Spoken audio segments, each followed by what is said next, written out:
His name is Reto of Retromation, and welcome to the Reto and Rhaps live stream quarantine here on twitch.tv. How's it going, friend? Oh, it's going good.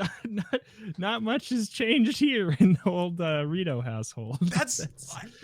I've been thinking that myself as well, which is like I accidentally started my quarantine roughly 3 months early. Yeah, I've been working at it forever. I think I've been working at it since I went full time on YouTube. Damn, probably similar. This is my 93rd day of quarantine. It's usually only supposed to be 14. I'm actually legally obligated at this point to be in the self-isolated quarantine for the next 11 days. I don't think I'm legally supposed to. It's just like, it just aligns with what I was planning on doing anyways, because Exit the Gungeon came out. So yeah, honestly, no better time for it to have come out. Yeah. They probably pushed forward the release just to match the fact that people are going to be in quarantine. I mean, clearly. It's a good time to capitalize. Everybody's mad that they're not releasing Animal Crossing early. And I'm like, I mean, I'm just excited it's coming out. Isn't it in 1 day from now? It's, I guess for you, yeah, probably, huh? Yeah. It is for you, yeah. Lucky you living in the future, 1 day closer to Animal Crossing. Mm-hmm. I'm gonna enjoy crossing those animals. I've never played an Animal Crossing in my entire life. I know. We did talk about that a little bit. I think you'd like them because it's like, if you like Sims for the like a casual, relaxing reason, there's no reason why you wouldn't like Animal Crossing. It's just that if you wanted to zen out even more. Oof. I have been looking for zen out games. Recently, my zen out game has been Doom 2016, so maybe I need something a little calmer than that. See, there's something about like the flow state of a game like that is relaxing though. But speaking of relaxing, did you see? I mean, it's based off a board game, so you maybe heard about the board game already. But Wingspan, the game Wingspan. No, have you heard of it? What's Wingspan? It's pitched as a relaxing strategy card game for you and your friends about birds. And it's coming to Steam and Switch, and it's like it looks like a deck builder, and honestly it looks like a roguelike deck builder about a relaxing one about birds. You've said my favorite two words. It looks like a cooperative, relaxing deck builder about birds. I love a relaxing cooperative deck builder about birds. We're playing that when it comes out. I hope you know. But Maxwell's played so much Wingspan. Hell yeah, that's a good vouching right there. Good vouching. Oh, it actually does look really cool. You took a peek, doesn't it? It looks so cool. And the word relaxing is in the title. I'm like, I'm sold. So, speaking of things that got announced in the Nintendo indie world. What do you think about Exit the Gungeon? Are you ready to play it? I am extremely ready to play it. I thought we were doing quite smooth on our transitions there. Hell yeah, go us. Oh yeah. What corner does the webcam sit in for this? Is there a split screen? Yes, there is. It's ! multi. Yeah. Same in mine. Bottom right or bottom left. Since it was made originally for mobile, there is a lot of dead space down there. Right, so, yeah, because where your thumbs would otherwise be. Yeah. So what character are you gonna play as? We're not gonna obviously race because you can't basically. But maybe we could play as the same character. Who are you gonna be? I'll probably go with the hunter because the hunter has the dog and does indeed have a dog. Me. Does indeed have a dog. I think the hunter has one of the harder paths, to be honest. Okay. Which so this will now be my third run of this game ever. I just wanted to make sure that I had all my settings done correctly. So maybe I should do an easier character. Is there an easy path? Honestly, I mean, I find that the pilot one wasn't too bad. The bullets path actually seemed really easy. I don't think I have a bullet unlocked yet. Yeah, you have to beat one run. I don't know. I don't know. How about let's just both do the convict at the same time? I think she might not be hard. I don't remember. Okay, sounds good to me. I just know that the hunter's a little bit harder. She has some platforming sections that are like it's a permanently climbing elevator. It's pretty tough. I'm ready when you are. I'm going in. I'm in. Ooh. I'm in. Is this a mod? No, this is a spin-off to the main Enter the Gungeon title. Be an ambitious mod. Very ambitious. Yeah, considering like how limited in scope the other mods in the game are so far, this would be, you'd have to completely introduce a new engine into the game. Yeah. So just turn this down. I mean, I saw like the modding is in Enter the Gungeon is starting to get places. Like recently, like it's been loosely a thing for a while, but you can actually do a modded gun now, which wasn't even possible before. I saw Kyle the Scientist was working on making custom shrines. You can already make custom rooms and floors. Okay, those are actually getting very advanced. Yeah, the custom floors, Apache Thunder, the guy who made the custom Gungeon Seed mod that we did, has been, he's doing a huge overhaul mod that has like a full-on custom mode and custom floor that's already in the game and was really, really good the last time I looked at it, like a year ago, and apparently he's been working on it ever since, so. Is that the one that's, that he may have mentioned the possibility of something being cool if we did it together on it? I think so. The chaos. I think it's still the chaos glitch mod, or maybe not. Maybe it might have. I think it might have morphed into something else. But I don't know. Yeah, I'm doing the modded series coming up soon. I'm excited to see that. I feel like one of the big things is just guns. Enter the Gungeon not having, modding, not having the ability to make guns before was a little bit of a bummer because of the whole game name. How did test actually gun gonna work? tell me was they that can't. Like a hidden gun in the files that were just unlocked? I don't know. I think that's like where the API for making a gun was started. Like it wasn't that it wasn't possible. I think it was just really messy and not user friendly. Like it's always, I think, been possible, but someone always has to do the really messy legwork first. Yeah. And no one did it for guns yet. So, Reto, I have a think question. that they've done it now. What you got? Modded Enter the Gungeon when? Who in your chat told you to do that? No one in my chat told me to do that. It's just a question I independently thought of entirely by myself. When Rhapsody, I'll tell you, like everyone else, and have been saying in my series for months, actual months. Oh no.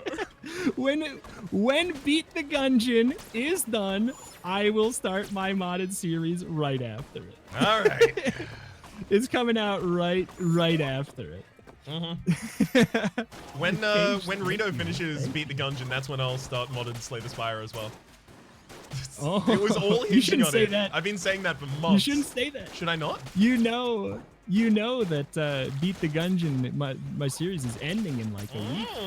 I know, but I also know that everyone's quarantined with coronavirus at the moment, and if I release twice as much Slay the Spire...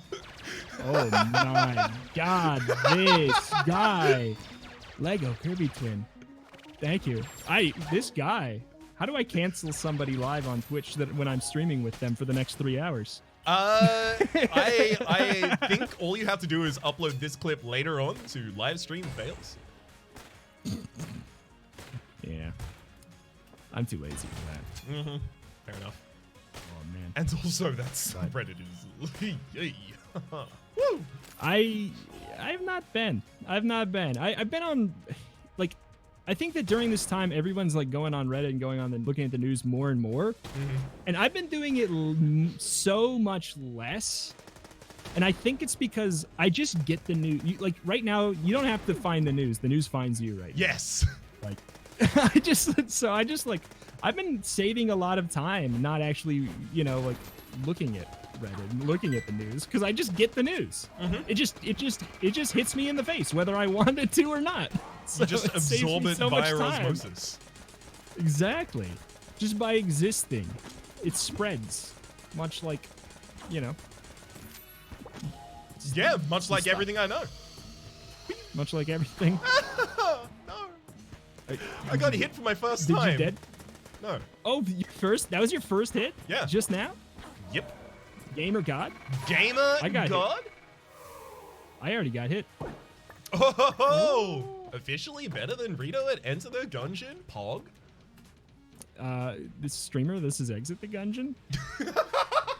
Damn it. That's the only problem with that statement. Definitely not, one among multiple glaring. Other than that, for everybody watching, I'm doing a different save file than the YouTube series, so nothing's unlocked. Why does Face Melter have to be so bad in this game? Face Melter is not nearly as bad as half of the other guns in the game. Yeah. Face Melter, I would take it over any of the charge weapons in a heartbeat. I had the makeshift cannon for the boss. Ooh. So should I be buying the rat key, by the way? Like, sorry to be... Yeah. I mean, if you want the NPCs. Hell yeah. I would do it because also, like, from like a meta level, you want the keys and NPCs to stop showing up because they take away item rooms from you. So you want them gone. You want them gone. So, I had the makeshift cannon for a huge part of a boss fight right there. And I figured it would actually be good in a boss fight, but no. Yeah, it needs to change. The only charge weapon that doesn't make me cry when I pick it up is Anvilin. Yes! I have that right now. It's the only one that doesn't make me cry. It's still like I'd rather have something else, but it's weird when like the best gun in the game is like the Magnum. I could use a good Magnum right now.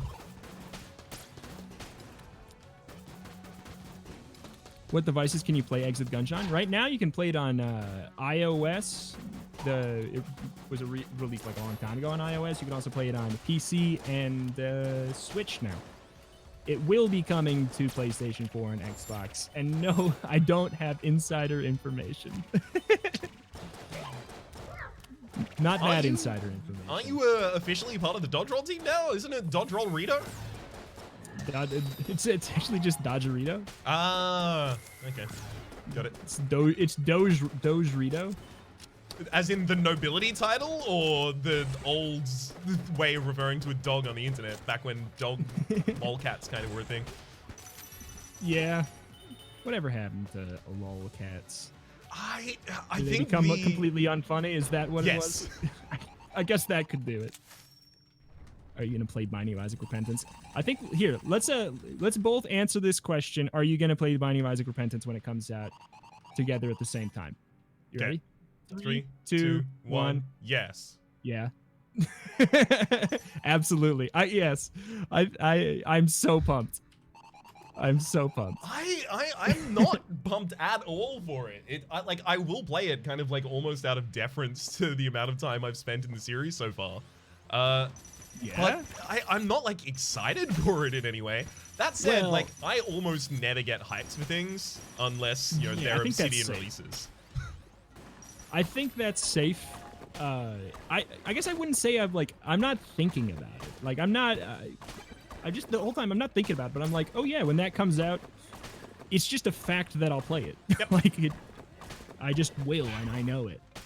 You know, it'll actually be kind of like an interesting milestone marker for me, which is because I could not get access to a code for Afterbirth or Afterbirth Plus. Oh. If I can get access to a code for this, then I'll know that I've done better. Yeah, neither did I. I got one for Bumbo, but that was from back channels, and it was from James, who I don't think is working on Repentance. I believe not. So I'm gonna say nah.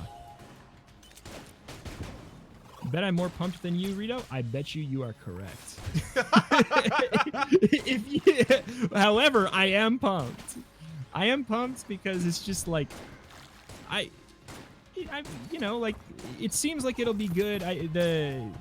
The people who are working on Anti-Birth are working on it, and they made a fantastic product. I feel like this is going to be the best and smoothest DLC release or release for Binding of Isaac anything since Rebirth. Not high bar to cross. I know, but I'm saying like they've done a great job with their mod, and I think that's I was excited for all those other releases, so I should be excited for this one. I got the charge shot, and I want to cry. I want to cry on your behalf. Please do. More tears. Who is this man? Gungamesh. What? I might be taking my first. Aurosaurus says, I heard Rebirth got cancelled anyway. That's a vintage meme right there, Aurosaurus, but I'm on board. That is a good old meme. Ooh, I've never fought. This man's a new boss. He wasn't in the Apple Arcade. Ooh, what's the new boss? Gungamesh? What the hell is he doing? And why am I so good at fighting him? The bullet patterns are really cool. The bullet patterns traditionally follow like an actual, like a bullet hell more common.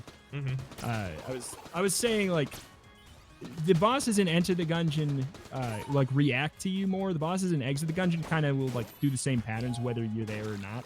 It seems like if you were taken out of the equation, they would just be shooting the air anyways. Like it's just what they're doing with their Saturday. I like that that's how they occupy themselves. Yeah, gotta find a way to spend the time somehow. Everyone needs a hobby.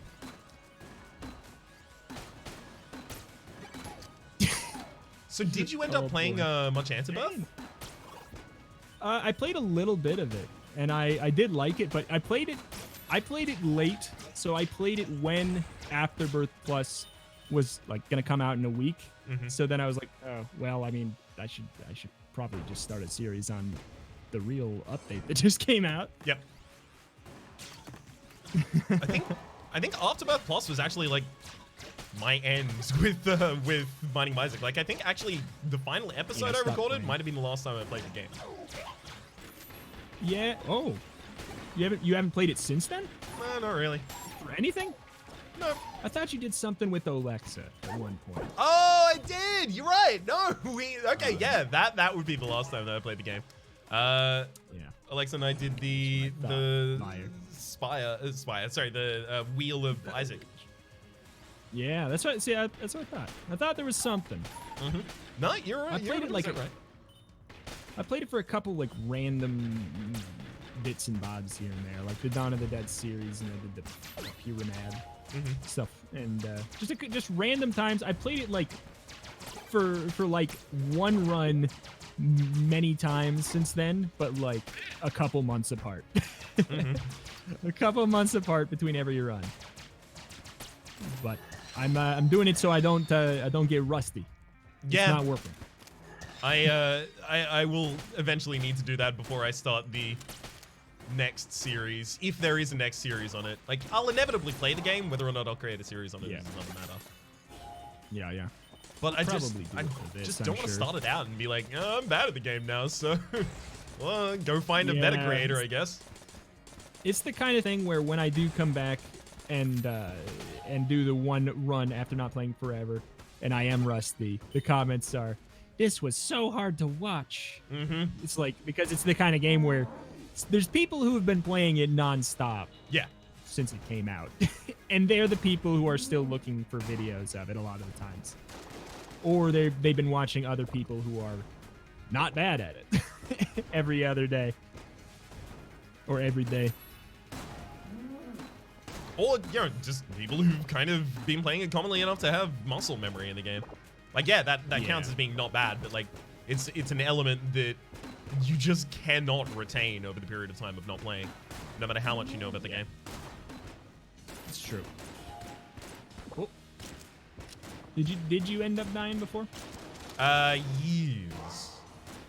Okay, so you're not at this this terrifying whatever. I don't even know how to begin to describe him. He kind of looks like a sewer or a sink drain that got a whole lot of spaghetti.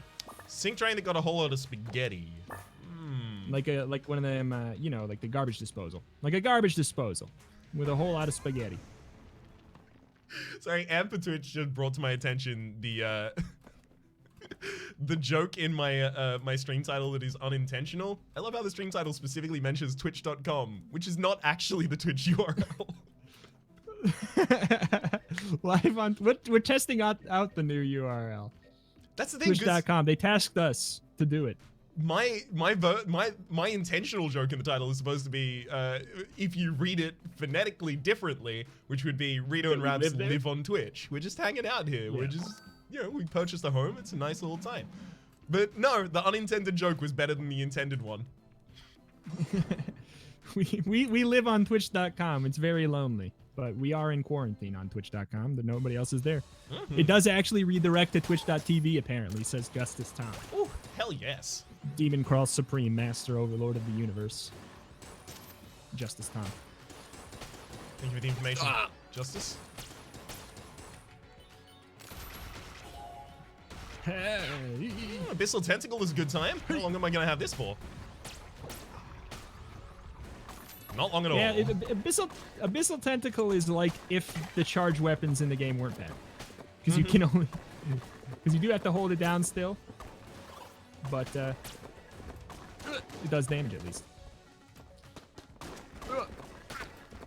You do more damage based off of your combo, though. So it's like... In some semblance, it's like, just get good, but at the same time... The discrepancy between the weapons is pretty high. I mean, I'm rocking like a 6 combo at the moment. It's decent. Yeah. Could be worse. Yeah.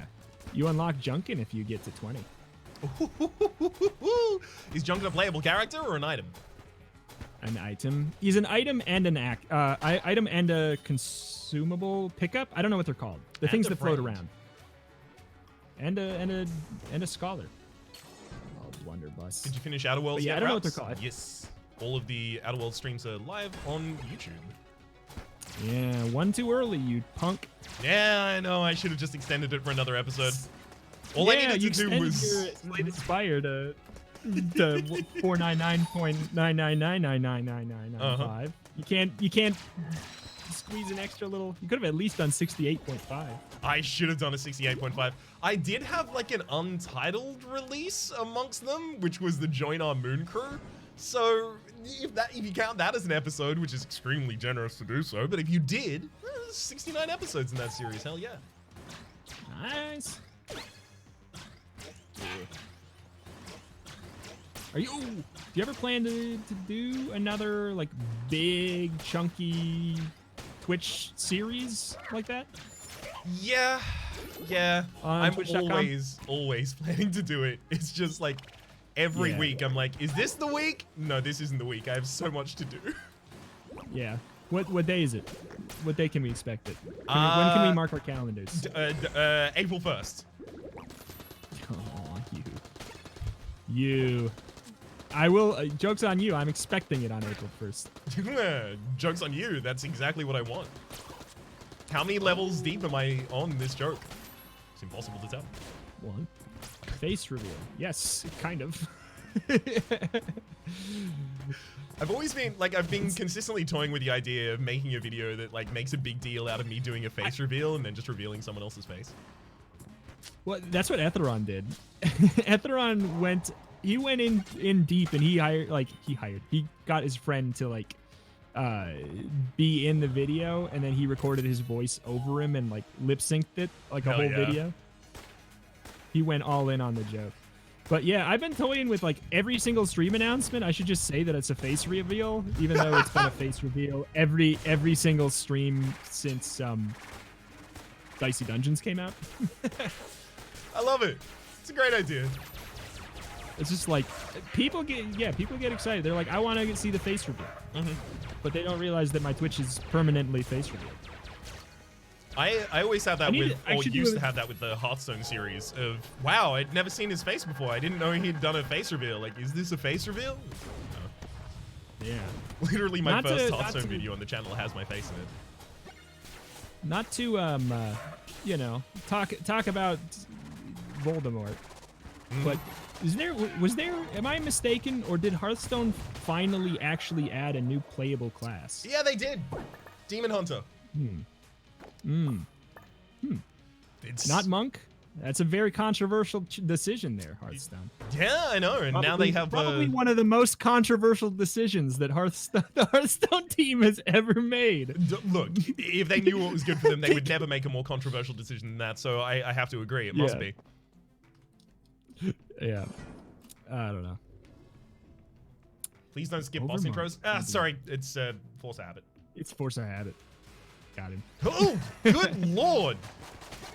I'm being chased by the worm that ate the earth?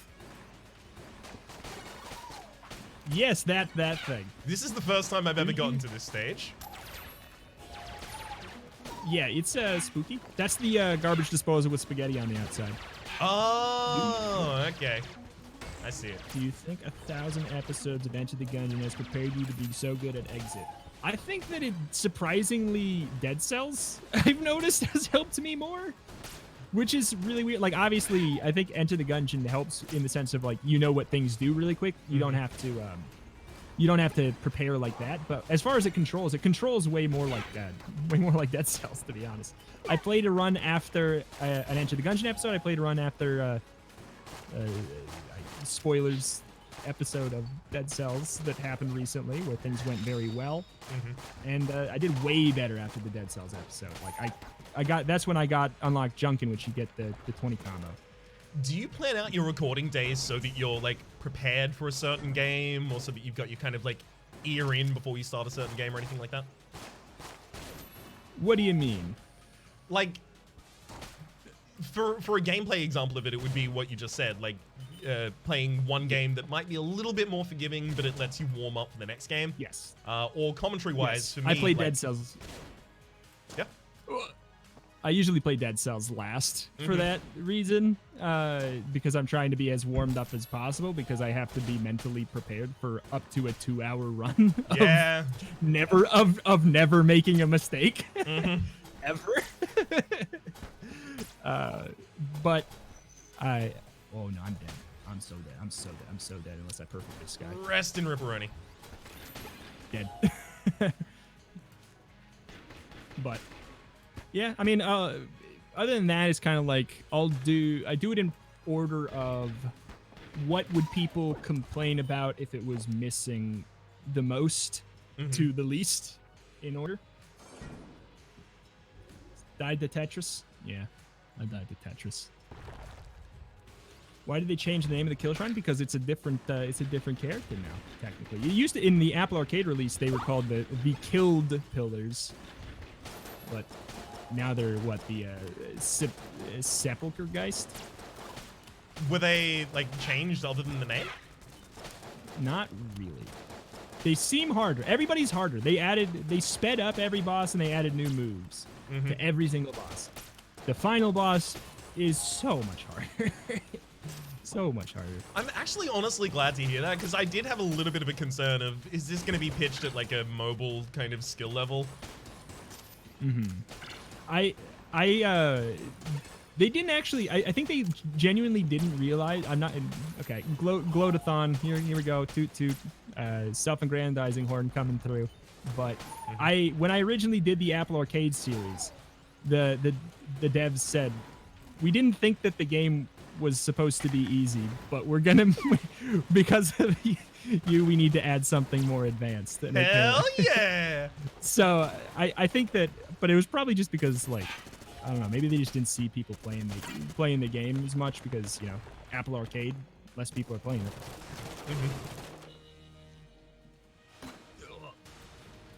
But yeah, it was pretty easy. It was basically just like, if you know, stacked HP. The runs were also shorter, and if you just stacked HP, you would just be fine, like, for the most part, as long as you were mostly dodging. All right. Well, I can get away with mostly dodging, but we're not on the mobile anymore. It's true. We're not in mobile Kansas anymore. Exactly. Yeah. Which sorry. No, yours seems a little more relevant than mine, so we'll start with yours, and then we'll go to mine. Mine is just that I'm really enjoying the, like, double fusions bosses. Oh, yes. I love that a lot. That's some of my favorite parts of Exit the Gungeon, is just seeing a new version of the same world. Like, seeing all the mixed enemies, and seeing, like, how certain items are changed. Like, to be some are good in 2D, some suck. Makeshift cannon is did not make the transition very well to 2D, or 2D. But it's interesting to just see how they work in different forms. But yeah, the visual stuff is super on point.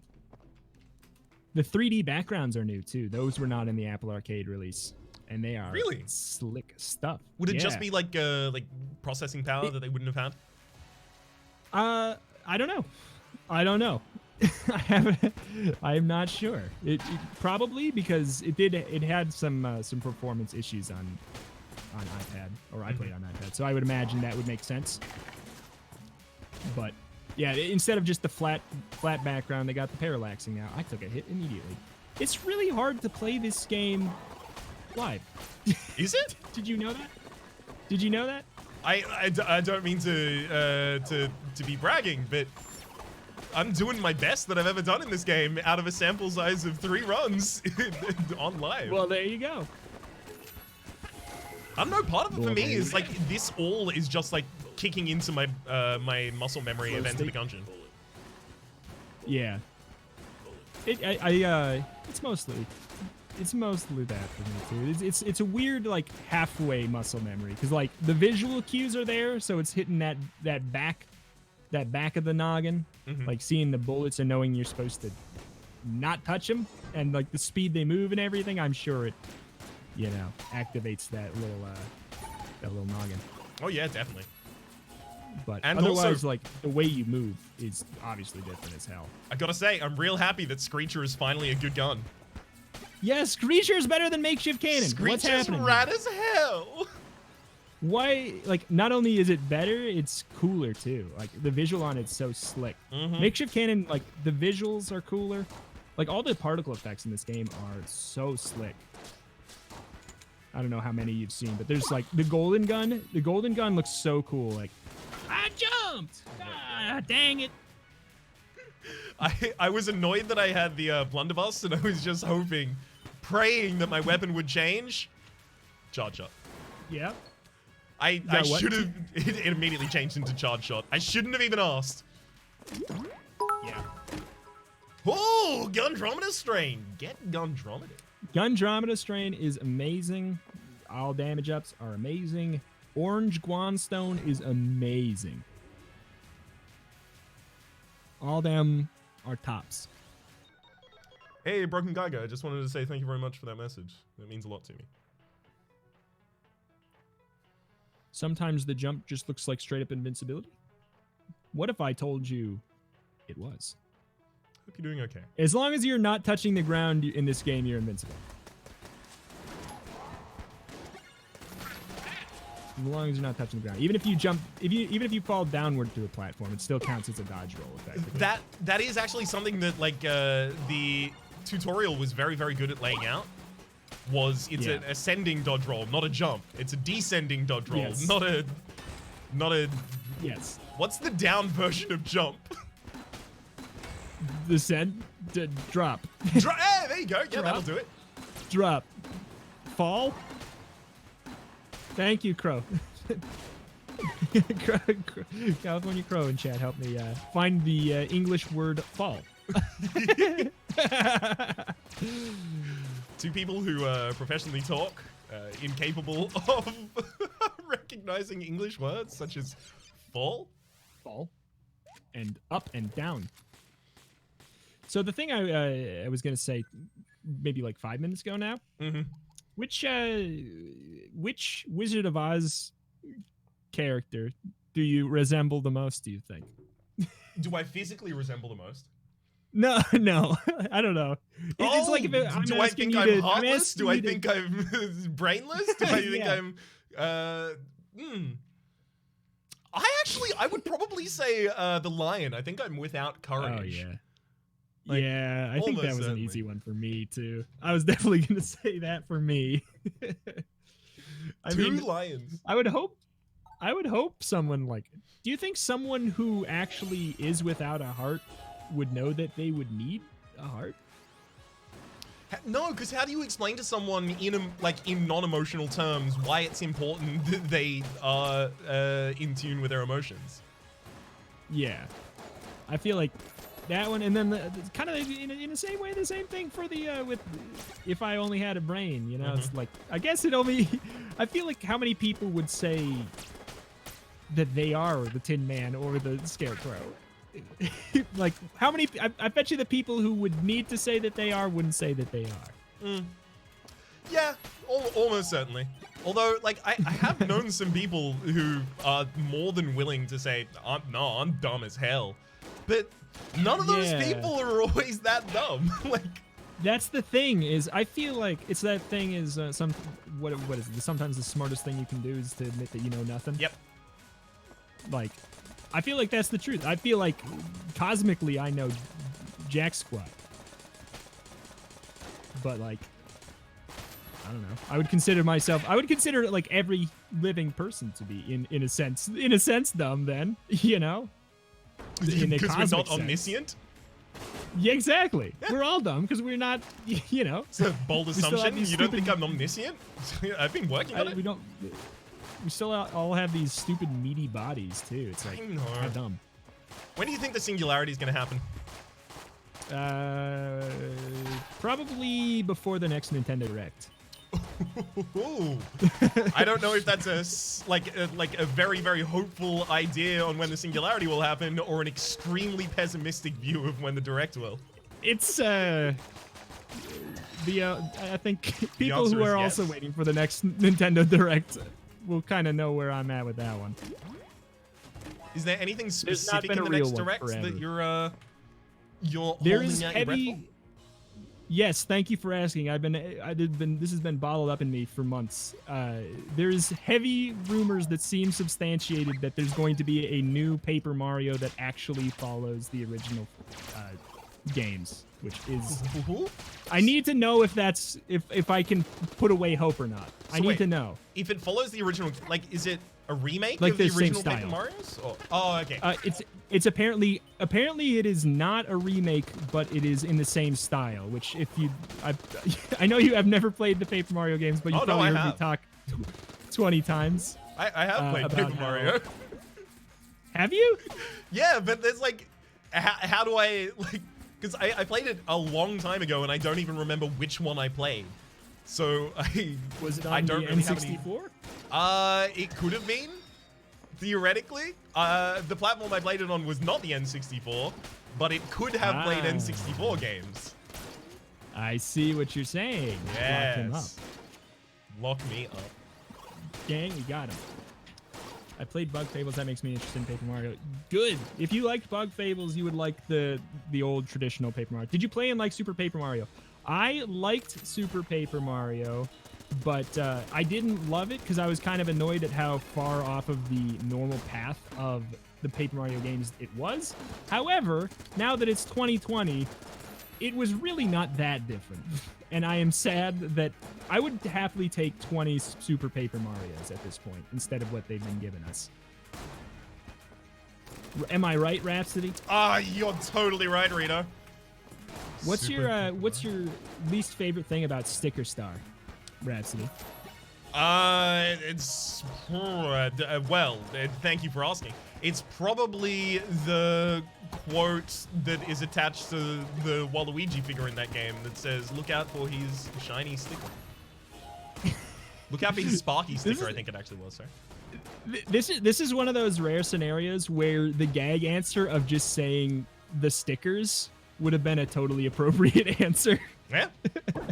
And honestly, you could even say the stars. They would both apply. Well, I'm going to say that the starry stickers probably... Exactly, Broken Geiger. I dislike the ratio of stars to stickers. Too many stickers, not enough stars. Honestly? Also? Kind of. The doors in the game, not nearly old enough. That's just me. Exactly. Yes, exactly. The doors, they've like... These new age doors, like, come on. You rip up this new age flooring, and you see there's this wonderful 1,000-year-old wood flooring underneath, and they just covered it up. It's a crime, frankly, or at least it should be, and it will be once you elect me, Rhapsody, 2020, for government, I guess. For whatever will have me. For whatever still exists. Color Splash, in my own opinion, was bad too. Color Splash was better than Sticker Star, but that hardly means anything. That's hard for me. I liked it better than Sticker Star, but I don't like either of them at all. And I would talk about it for years if this was the Retromation show and not the Reto and Rhaps show. All I gotta do is go and play every of the Paper Marios in existence, and then we can record like a real good podcast. It's a great time to start a podcast. Yeah. I'm just saying. It's true. I've been for a long time, for like ever since I guess maybe it was just right after Sticker Star came out. I wanted to make a multi-part YouTube series on what it would take for Paper Mario to go back to how it was and what things would need to change, and I was going to call it the return to the fold, because paper. I like it so much. But 1,000 Year Door was okay. Get out of here. Get out of here. I feel like it's one of those things where I don't know. It's probably one of those things that the first one you played was the one that you think is good. But I have a hard time believing it's the way to figure out if that's if it's a good representation or not is if there's still a lot of people who are their first console was the Wii U and they still don't think that the Wii U one is the best. That's usually a good representation, and that's the case. Anyone who thinks Sticker Star is the best one is definitely objectively wrong. Sorry. But also, wasn't the Wii U just notoriously botched? At least for the first year or so after its release. I know after that it kind of straightened up and flew right. They really botched the amount of games that it had. They were kind of hoping that it was going to come out and do well, and then third-party people were going to come in and fill in the holes. But then just not enough systems sold because there weren't things for people to buy. Yep. So they just didn't really care about it very much. But it had good games. Unfortunately for the Wii U, they're all also on Switch now. So there's pretty much there's one or two reasons to have a Wii U.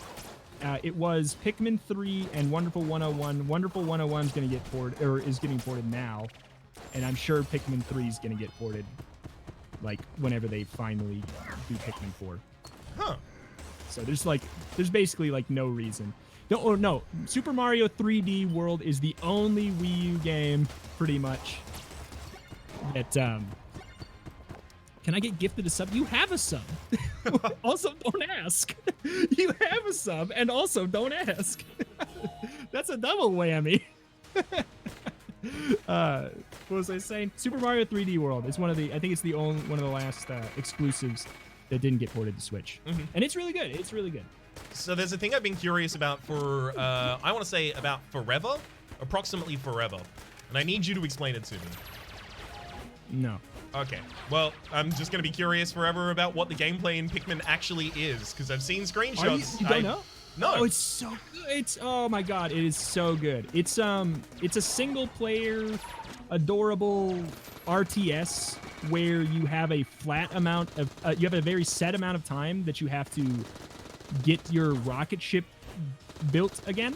Effectively, you crash landed on a planet. You have to find a bunch of parts.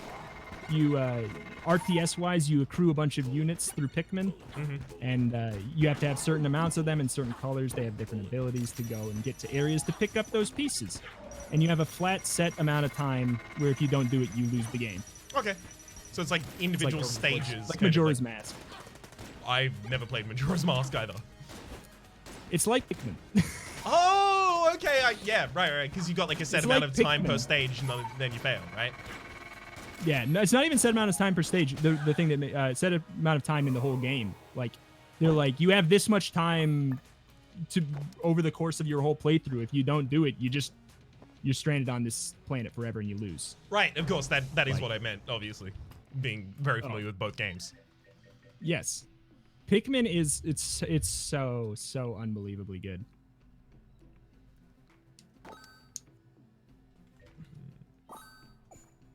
Like Dead Rising. Yes, like Dead Rising. There, have you played Dead Rising?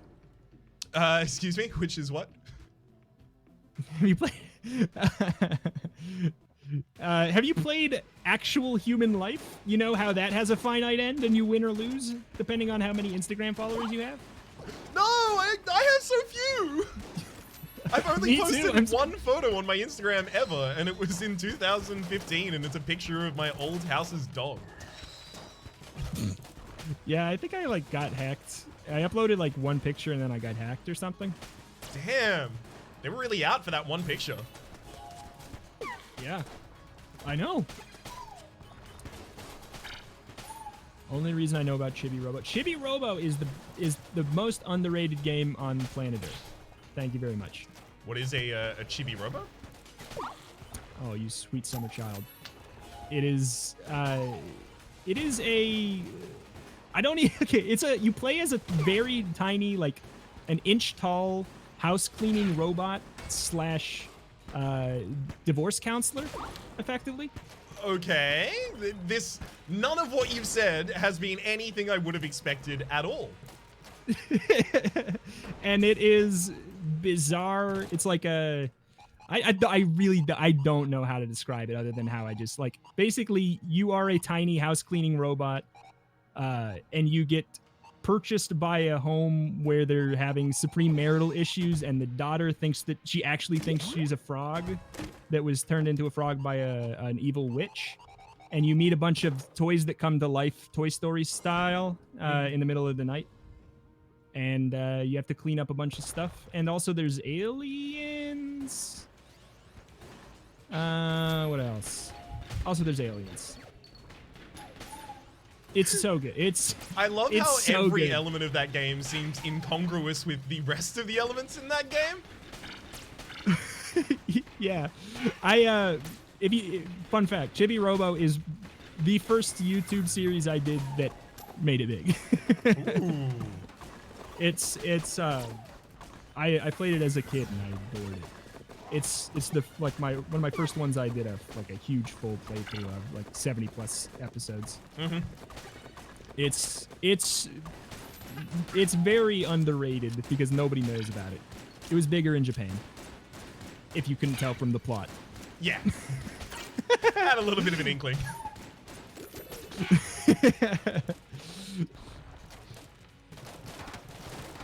Excellent. But he's also a character in Super Smash Flash 2. Yes, that's why it was brought up in my chat. I found the hack for the Tetris mode in this man. The hack for if you ever fight if you ever fight the killed pillars or whatever they're called now, I just stood by the wall and I never got hit. Ooh, okay. It's a move that seems impossible to dodge otherwise, to be honest. So it might be worth knowing. I will. Oh my god! Patented cheese, it works. It's infinitely possible. You just stand by the wall and walk into it. It just works. Rad. I'm ready. Chibi-Robot is also a spirit in Smash Bros. Ultimate. Oh, interesting. Yeah. It's that popular, and it's still... Well, I imagine, like, most of those robots are things that I would never have... Most of those spirits, rather, are things that I would never have heard of. Yeah. He also had another game. He got a sequel in Japan, and then he got a game where you literally took photos of things around your house with the 3DS camera, and it had nothing to do with Chibi-Robo. And then there was what? Then there was Ziplash, which was a very heartless garbage 2D platformer. Heartless? How? It was just like the most cookie cutter kind of platformer. It was like, you know, it's like Chibi-Robo joins Mighty Number 9.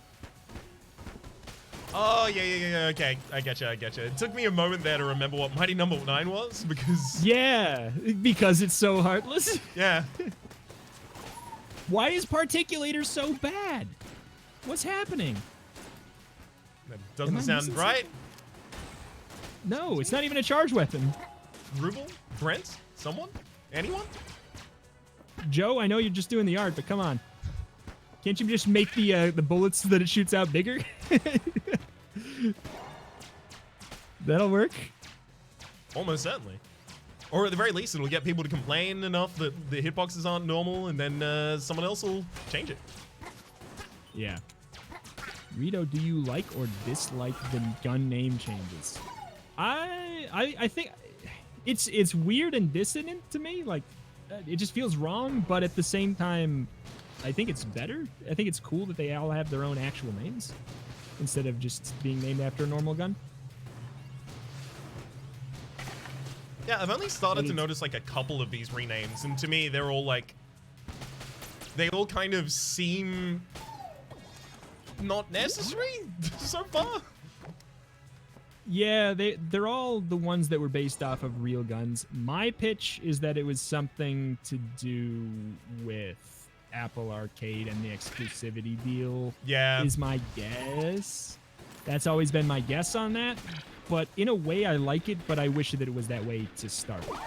Because now it's weird. Now it just feels weird that they're different. Dang it. That's my third death. All around the same area of, I don't know how deep it is in the Gungeon. It goes to... I think I'm on the... Am I on the final boss? Guys, am I on the boss? I don't remember. It goes to... There's like a... you're on a platform that has a little rocket on the bottom. And it's moving up and down.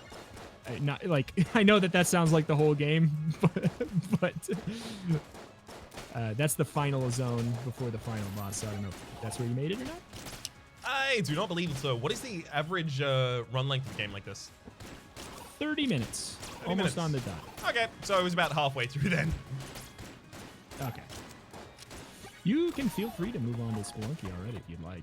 Oh no, we've got about 8 more minutes in this segment. I gotta prove my worth. Yeah, you are in fact better than me at Enter the Gungeon, as you said. So you have to prove it by beating me in Exit the Gungeon. Exactly. That's how it works.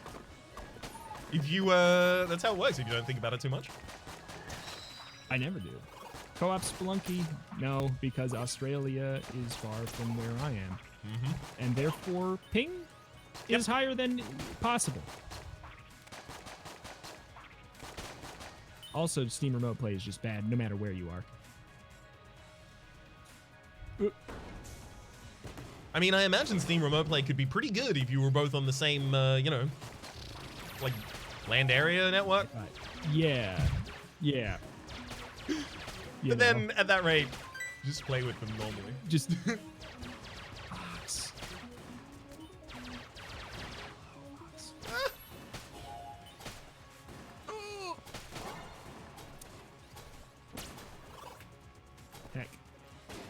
Heck. Steam Remote Play is bad from 5 meters away. Yeah, I tried to do it with Alexa, and it was like somehow almost just as bad as it was with Rhapsody. I don't understand. Oh, so maybe it'll be better the further you are. Quick, I'm gonna move to Antarctica. We can have a conversation about playing remote Steam Play games afterwards.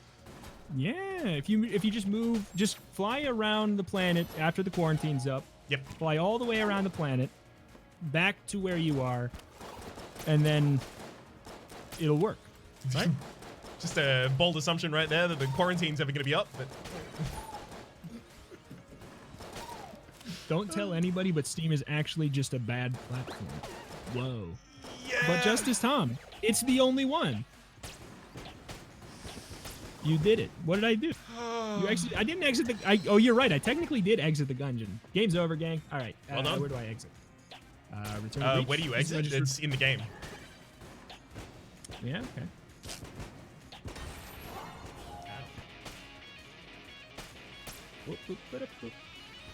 Uh-oh. Uh-oh. So did you all go up and stock up for a kind of more official quarantine, or just gonna hang out? We got stuff to make food that will last for a few weeks. We should have stocked up more. it's weird because like everyone stocking up means no one can at a certain rate. But Yeah. like I don't hold it against the people who got like a couple packs of frozen meals and your staples like pasta. I hold it against the people who were like, yeah, I would like all of the pasta you have in store. I plan to sell it again on a secondary market. Yes. I'm gonna open Big Bill's Pastaporium. You know, one thing that I found eBay. was so in Australia, and this happened like long before it started happening in the US. The toilet paper? Yeah, toilet paper was just gone from absolutely everywhere. You were talking to me about that. We were talking about that on a Discord call, like long before you were hearing about it on the news. Yep. So basically, why did you steal all the toilet paper, Rhapsody? I didn't steal all the toilet paper. It wasn't my fault. I only stole some of the toilet paper. Yeah. Show me your butt. Is it wiped clean? All right, I'm getting banned from Twitch, but let's go. The thing that I had was actually like we ran out of toilet paper and I couldn't find any in like any of the major stores. But then I went to like a small like Asian supermarket in the area and they just had bunches and bunches of toilet paper. Yeah, I bought hand sanitizer and toilet paper at my gas station. Yeah. It was not hard to do. It seems to me that the fact that the toilet paper was still in places like that, but it wasn't in like the larger supermarkets, would be like a combination of people kind of like avoiding shopping in Asian markets because they believe they're at higher risk, which is just straight up dumb. Very not good.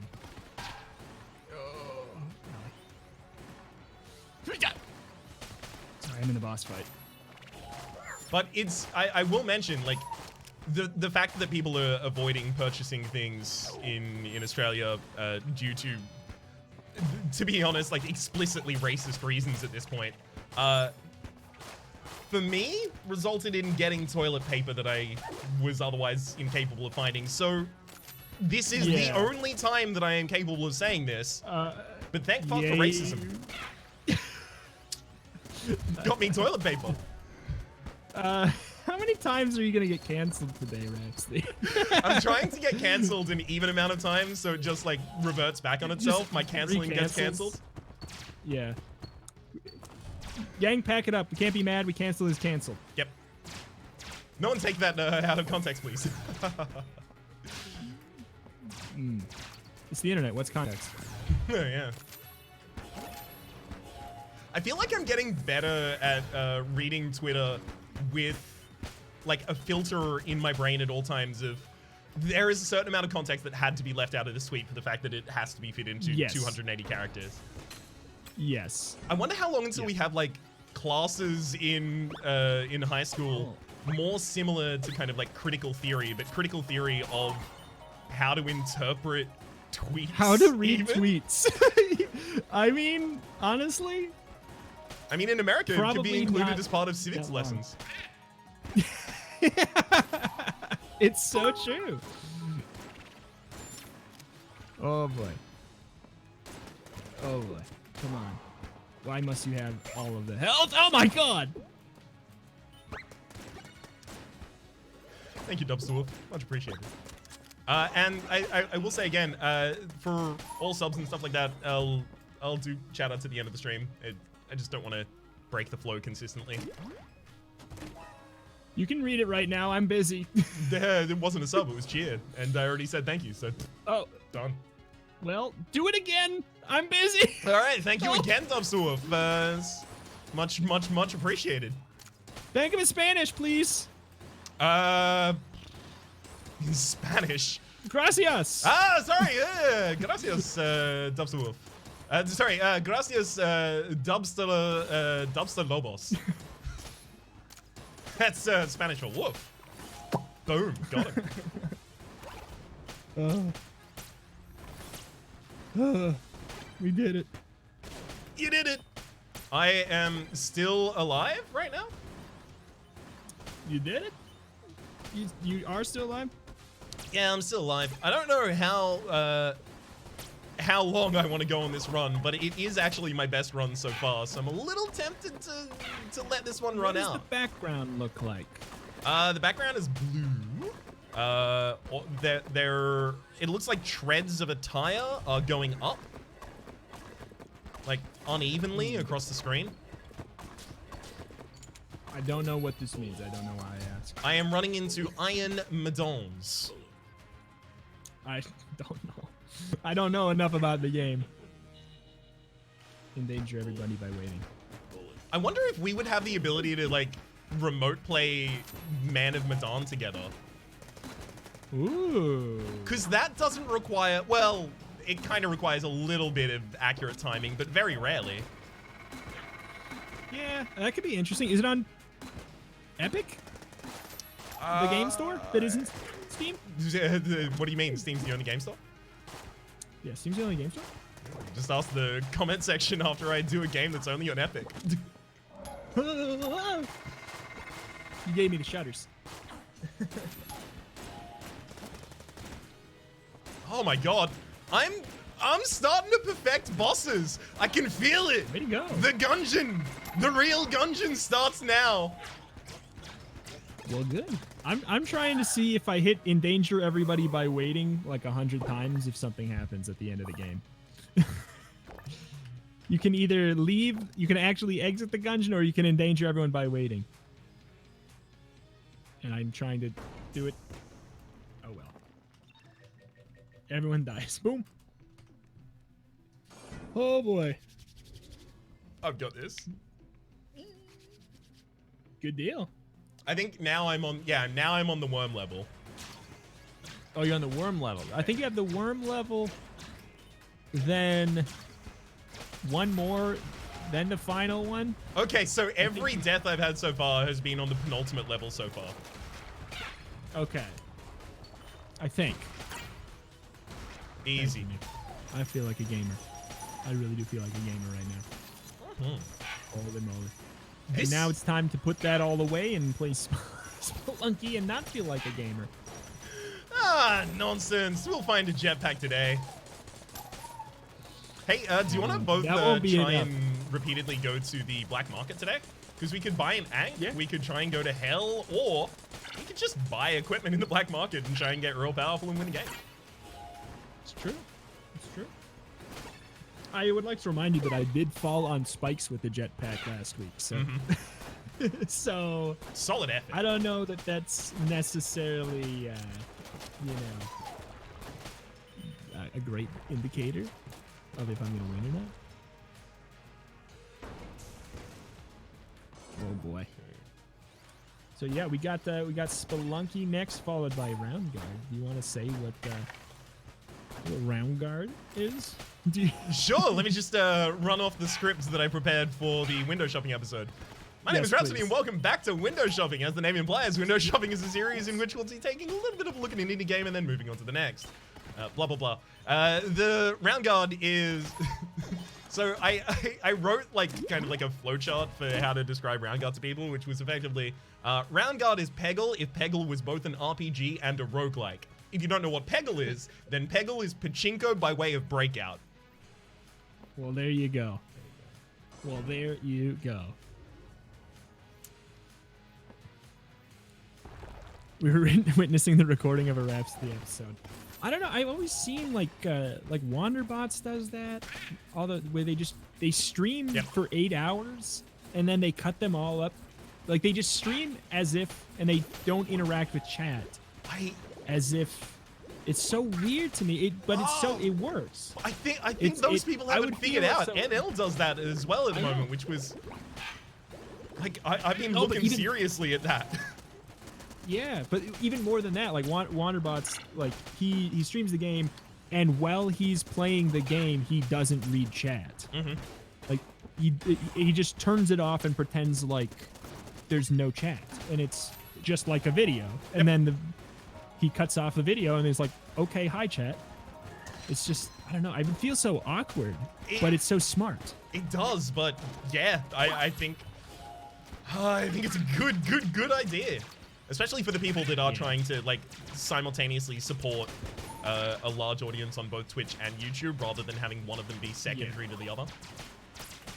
I feel like if you were to start any of like YouTube or Twitch now, I think you start Twitch, and I think you do exactly that. Yeah. To be honest. Definitely. I think like nowadays, if I started from the beginning, I think that'd be good. Yeah, that's true. He does interact with chat. I watch him stream. It's not very common. He'll pull things like if it's super relevant, or like he's missing a major thing. Mm-hmm.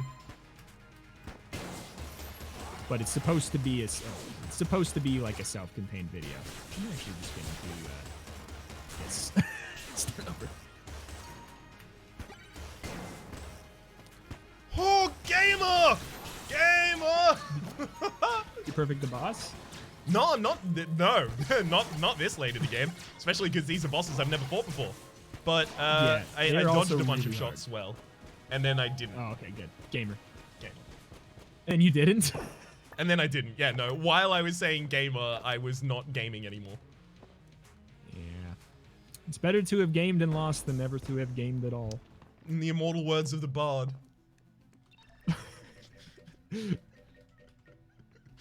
I'll take that, I guess. So the next one is my final level, right? Well, you know what? No, I'm not even gonna ask you. I don't know. Careful, Rhaps. What does the level look like? Right. I'm about to fall. Okay. Overconfidence is a slow and insidious smeller. Mm-hmm. That's what they've always said. It's the common quote. The background looks. Background has like knives coming down, and these are the knives that have killed me. I want to say that every run so far. Oh, okay. Sorry to say you do have another level after that. But let me tell you that the level you're on is the hardest elevator level in like the whole game. Okay. And I forgot it was part of the convict. Well, I'll tell you what, I'm definitely feeling it. Are they ever going to make Spelunky 2? Boy, Adam, do I have a lovely announcement for you. Yes, it's coming out this year. And that's all of the available information about it at this point. Pretty much. You can play as a sloth. Rad. I've always wanted a game where I can play as a sloth. You know, just so that I can mimic my everyday life. Yeah, it's coming out this year. I think we're both. Are you more excited? I feel like I know the answer to this. Are you more excited for Spelunky 2 or? Oh wait, actually. Oh, let's make it a hard question. Never mind. I keep on making it an easier question. Darkest Dungeon 2 or Spelunky 2? Why don't you answer that one for me? Darkest Dungeon 2. Yeah. I was going to include that one to make it harder, but then I realized that made it easier. And then I feel like the other question is honestly maybe even easier, which is Repentance or Spelunky 2. Spelunky 2. Yeah. I feel like I didn't need to ask these questions, but now they're on the public record. Yeah, no, feel free to ask questions for the public record. I mean, I could see someone thinking the Repentance would be my answer to the second one without the context of, you know, having avoided Binding of Isaac for quite a while here. Mm-hmm. Is it on purpose? Not strongly, but not on purpose. Like, when I look at my games in my list that I'm like, maybe I play this a little bit casually in this time. Every time I look at it, I'm like, you know what? No, still no. I think I got really, really frustrated with a couple of design choices that were made over the course of Rebirth and Afterbirth Plus. Anti-Birth Plus, really. They did some silly stuff, which is like, I feel like Roguelike 101 you don't do. So it's like, here's this game that has a lot of really tight, smart design decisions, and then also their kid made a couple choices. Yep. This is what it felt like. I mean, that's all the community packs for me. Is letting the, like, not all the community packs, obviously there are some good items in there, but not all of them are good items. Yeah. I feel like I would have left them, I would have done it as like a monthly announcement of, look, these are some mods that we consider to be very, very good. And just left it at that. Yeah. One of the things, like, I guess one of the things I appreciate about it is it's probably one of the best examples you can point to of bloat, like item bloat in a roguelike. It is bloat. And Big like bloat. a lot of people were Also talking for a using it. huge period of time before it started bloating up about how bloat would be an issue. And yet the whole community was like, a large amount of the community was just begging for more content, more items. And I think, you know, you got what you asked for. I hope you enjoyed it. Yeah. It's a classic example of like people thinking they know what they want, but they don't realize it. Like, you can't just water it down forever. Like, if you like it, sometimes you don't add more. Like, Spelunky is the perfect example of zero bloat. There is the exact opposite of bloat in Spelunky. I would argue Slay the Spire is also very, very, very well handled in terms of the amount of bloat in the game. And in fact, I know that it is one of the design conditions for Casey. And Anthony as well. But I remember Casey having answered it in a AMA that is something specifically he was concerned about.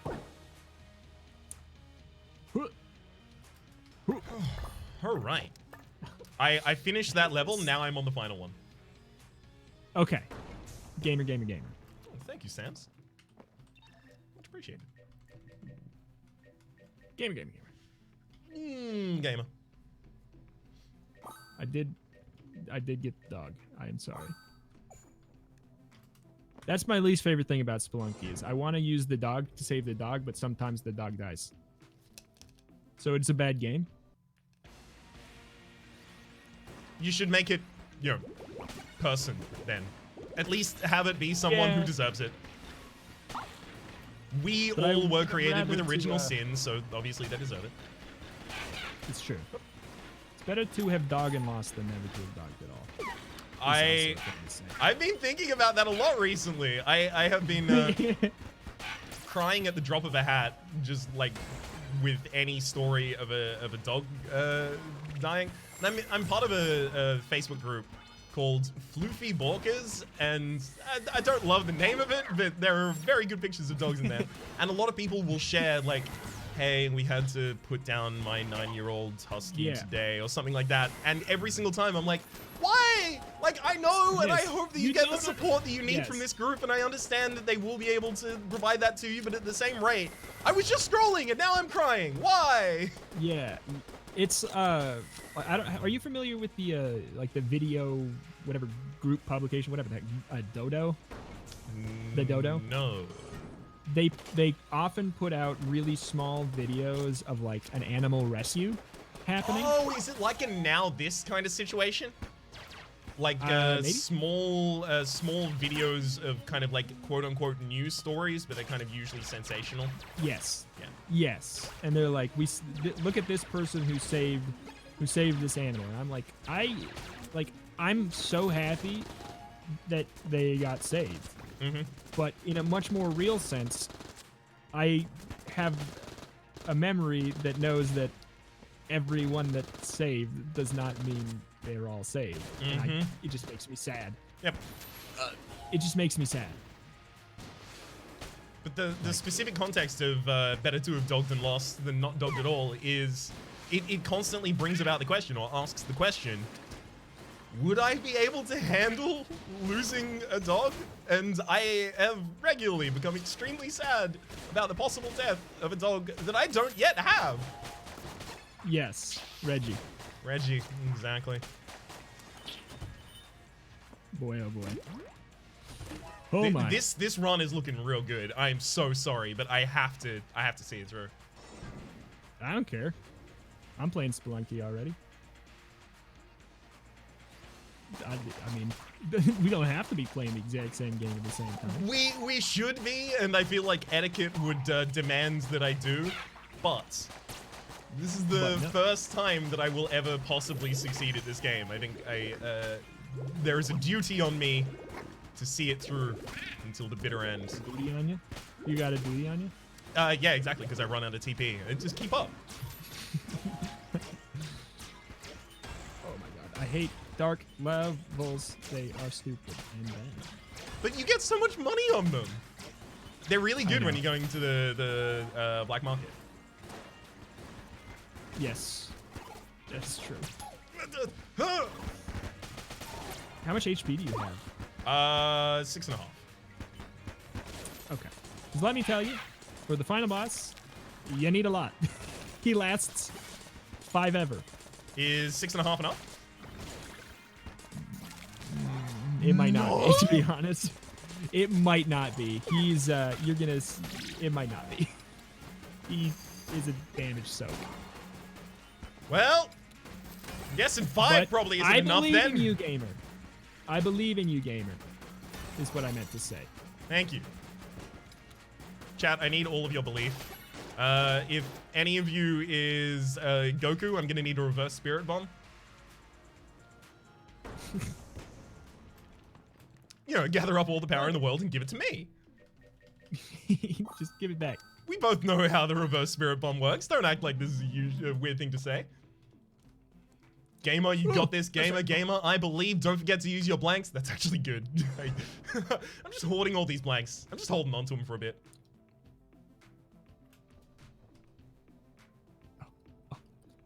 No. All right, I've seen enough gamer messages in chat. Gamer! I'm ready. Oh, I've officially exited the Gungeon. They let me skip the final boss. Beautiful. Yes, you're done. Very much. It's all over. You can hit exit and then press return to breach. Huh? Weird. The loading screen has me on. And hang on. Is there more? I think there is. No. Have you always been quitting out after the screen where you get to exit? There's more? There's a final boss? Oh my god. Ooh. Is it look at that 3D rendered heart kind of situation going on there. Damn. Does he look like a buffalo? Because I've seen him. He's really cool. They made him look a lot cooler too. He had some goofiness to him visually on the Apple Arcade version. Yikes! Stop! So much damage. I don't even know where to shoot this enemy. The face. Oh, I was going for the heart. I think you might be able to hit the heart too, but there wasn't a heart to hit in the Apple Arcade version, so you had to shoot the face, so I just assumed you did. I know it does damage if you shoot the face. So there's at least that. I feel like I need to get the HP. Oh no. Oh no. Oh no. This is a problem, chat. This is a double problem, chat. Could you, can I just ask you to do my job for me for a while and entertain the audience while I focus? I don't think I have any super controversial opinions that'll get me canceled like you. Damn it! So I can talk about, finally, my time to talk about Paper Mario. So that was 20 minutes ago. So the reason I don't like Sticker Star and Color Splash is because they strip all variety and character out of the video games. Because one of the big things is the dialogue stays great between them. That's the one thing that stayed good in Sticker Star and in Color Splash. However, oh my god, this is a bunch of bees. However, without the fun characters and interesting, unique characters to back it up, if you make them all Toads, it just doesn't matter. It doesn't matter if they have interesting dialogue because you don't care about them because you can't care about the same thing. Everyone is Toad, though, exactly. It's so stupid. You better believe it. Let the bees out! Uh-oh. I died. It had like, I want to say about 1/4 of its health left. No! Sorry, that was for you. That was because I'm so sad for you. Sincerely appreciated. Oh no. Right, I did miss. Thank you. I did miss the bee. I missed the bee. Nice off-mic curse. No, it was just an opening of the mouth. You would have been able to hear it if I'd cursed. I already accidentally did in this this stream so far. I thought I heard that, but I think I talked over it. Yeah. Thanks for the cover. I was probably talking about Paper Mario. Alright, let's get this controller plugged in for the sake of a spelunking. Are you near the end of a run or possibly? Yeah, where I'm at the very beginning, but that is a good idea. Mm-hmm. Yeah, I was Actually, killed by no. the parachute. Wait. Give me one run to get warmed up before we do the daily. Okay, one warm run. Mm-hmm. What, you don't think I'm gonna make it all the way to hell on this run? No, I know that you will. That's why I'm giving you time to do it. Oh, thank you. I will do it very, very fast. I'll do an eggplant run. Mm-hmm. You got this, bud. Because I believe in you. All you need is hired help. It's true. Okay. Didn't he? I think. Oh, all right. That's a refresh. That's end. 2 damage on the first floor is is just a reset.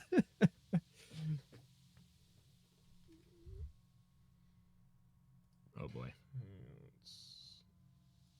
Remember to switch your game name. I already did. Oh my god. Gamer? One of these days he's gonna switch it before I even do. Well, I mean, I started the segment 30 minutes later than you, so I'm gonna have difficulty switching it before. Yeah. Okay. Oh heck.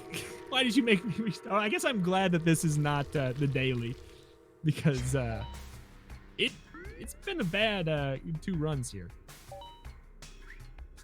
in that short 1 minute span. Mm-hmm. Let's see if I can have a bad run that's quite quick that will get my ear back into the game. Have you got the auto run option enabled? The what now? Auto run, like so you don't have to hold down the run button, the R2. That exists? Yeah. Where? It's in the options. Under controls? No, it's not in controls. Settings, down at the bottom, no. Where is it? I was pretty sure there was an auto run option in this game. I may have just lied to you though. Oh, there's auto run and then you can hold down shift to move slow. Yeah. Oh my god. That feels wrong. I've been holding down shift my entire time playing Spelunky. Yep. Oh, that feels wrong. But my pinky finger feels a whole lot better. You'll eventually get used to it and then you'll never be able to live without it.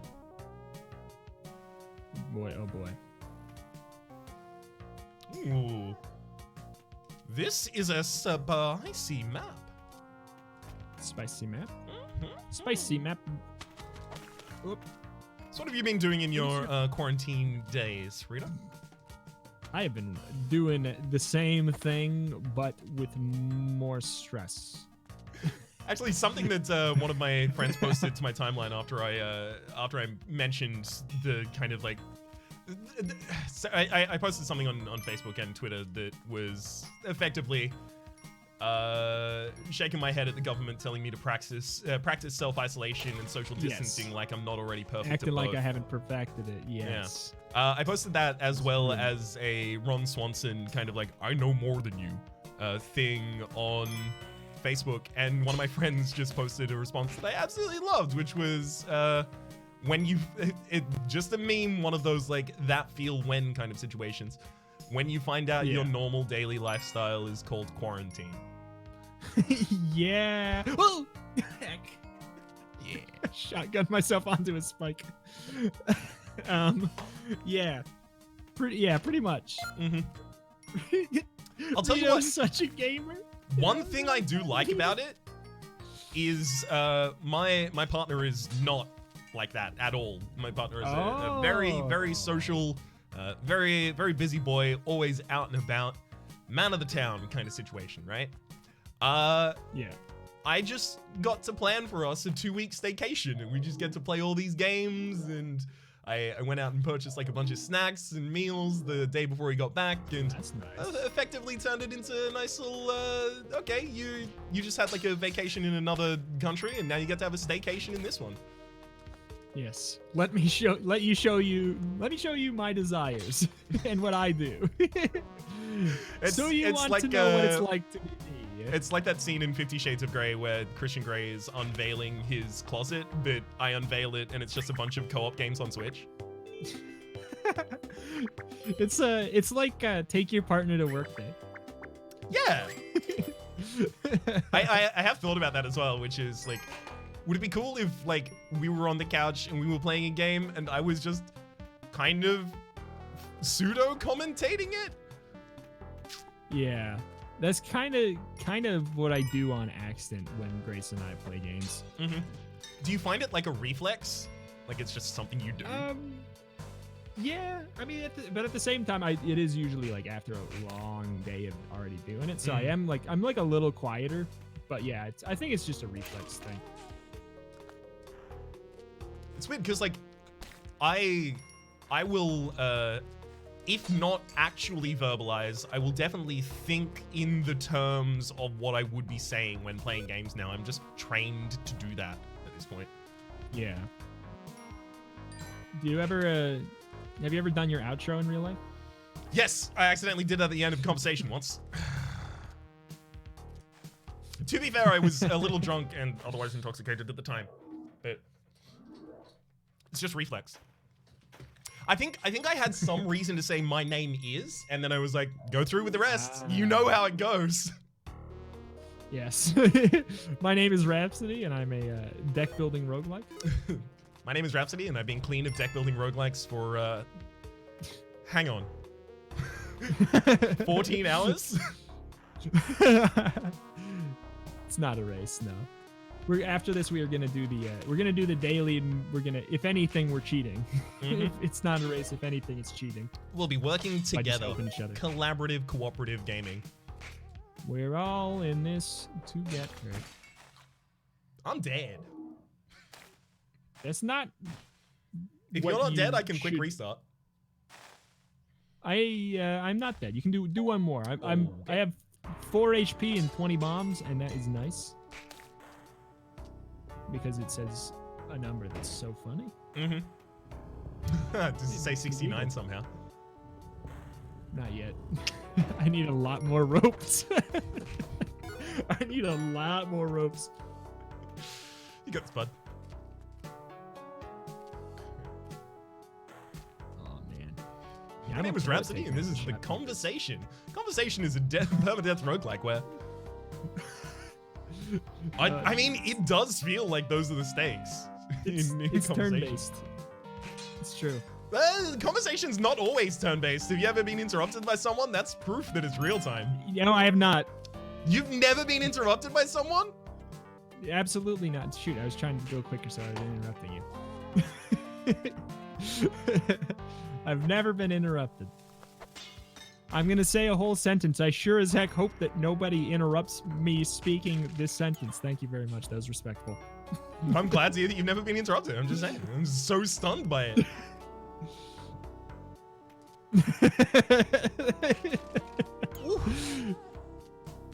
Interruptions are trap cards. Interruptions are. Oh, that's how conversation is a. It's a deck builder roguelike. Conversation will be a deck builder roguelike in Grifflands. From Clay. I have nothing currently to say about that game. I have even less to say about that game. Unless you now have something more to say about that game. I don't have anything I can publicly say about that game. We can talk after the stream. Just gonna make chat mad.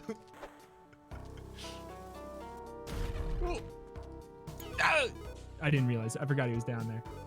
Almost gamer score 4. Is gamer score death? Because I'm pretty sure I've died more than 4 times. Oh, I'm dead. Do you want to? Where's your run? Early enough that I'm happy to just like. Whee! Where are the nearest spikes? Actually, you know what? No, I'm gonna try and kill this shopkeep by myself. If it works, I continue the run. Oh no! I brought a rock into his store. I actually whipped him. I got everything going on. It was good. And then I went to pick up his shotgun. It was directly next to the rock. I picked up the rock and then turned around, threw it at him. He killed me.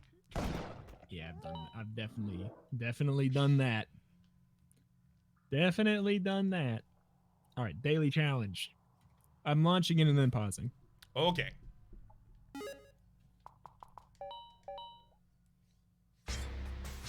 Hey, daily challenge. I am ready. Can you ask why Reto hasn't uploaded SpyParty video of you two? I might have just done it on the wrong day. that might be a me problem. It went up at 2 o'clock today. It also might be a DST problem. No, I Exit the Gungeon goofed my everything, and so I put it up today. All right. Are you still having the same uploader problems? Yes. Yeah. And definitely not on Exit the Gungeon when I really, really was hoping it wasn't going to. How long did delay the first release by? A few hours. Yeah. That sucks. Sorry to hear that, man. Yeah. I mean, it happens. It does. It's just annoying a lot, that it does. Actually.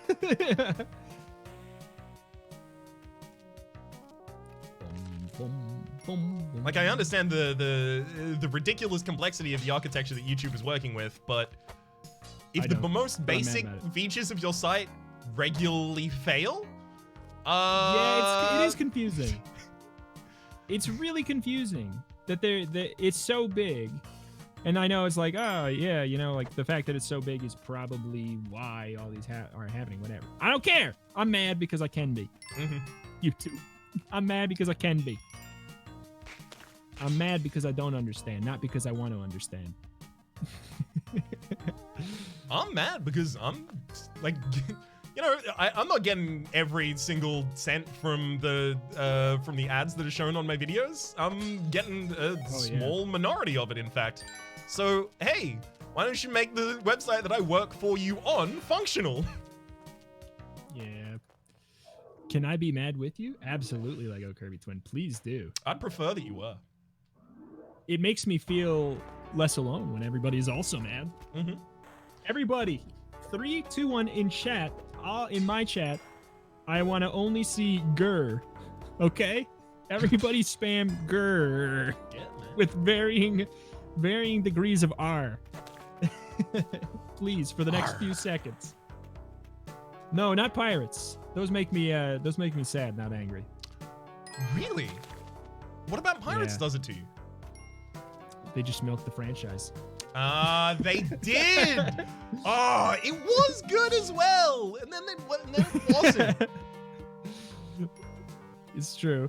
Cosmic Jester, that is a supreme grr. Thank you. Nice grr right there. Was that a grr attached to a subscription or something? Yeah. There you go. It's a mighty fine grr. You girt there.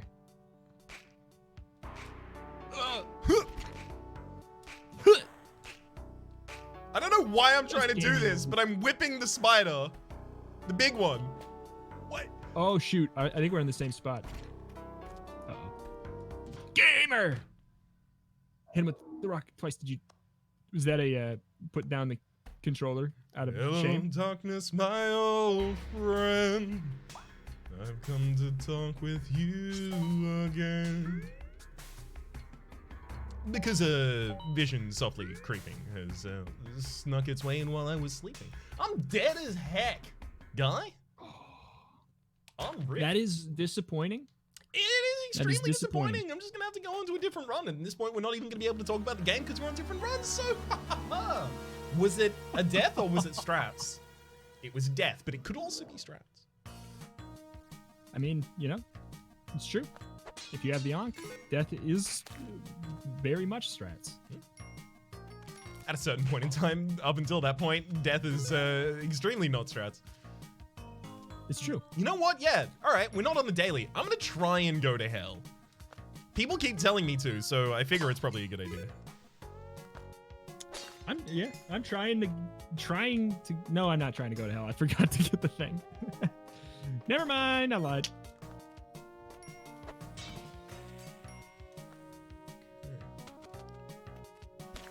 One dog collected. It's called adopted. Ah, right. One dog. You don't go to the pound to collect your dog. That makes them put you on a list. I mean, what if the pound has your dog? Oh, you're right. I was thinking of like, I don't know what I was thinking of. I was thinking of pet store. Pound's not a pet store. Unless you really insist that they take your money.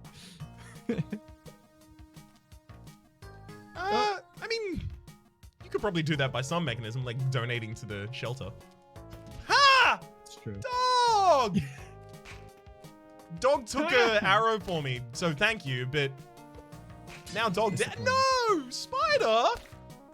And then Spider dealt 2 damage to me. So all that went poor. Boy. Rough day for the animals over there. Extremely Thank you rough for day. permitting the term "go to hell." Thank you.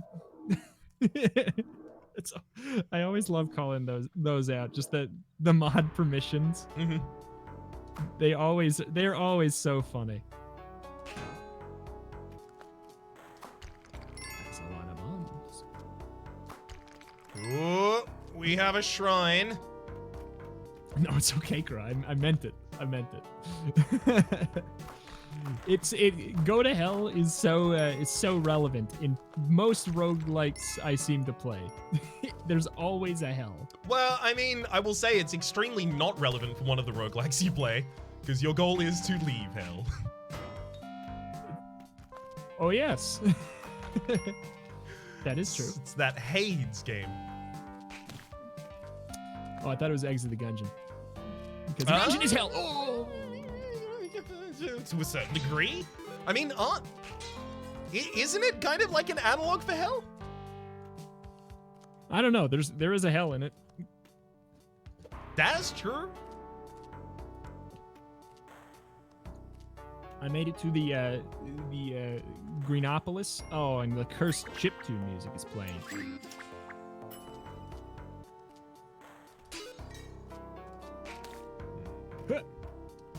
Whereabouts is this pop-up? I'm sorry, shopkeeper. I'm not sorry, shopkeeper. The bomb frog blew up in his shop, and it's not my fault. But now you should probably live as an outlaw. I don't know. Like, okay, so if the shopkeeper gets angered because something else blew up in his shop, is there going to be a shopkeeper at the end of every level from now on? I believe or is it only so. I'm pretty sure it's any anger. Just this time, you know? That sounds right. It is? Okay, well then, life is a fugitive it is. Sorry, dog. Living life out on the lam. Yeah. You get the business end of this bomb, I'm pretty sure.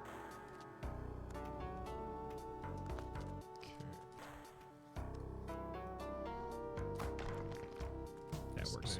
Carefully collect all of the money in this game now that I've found myself a pair of sunglasses.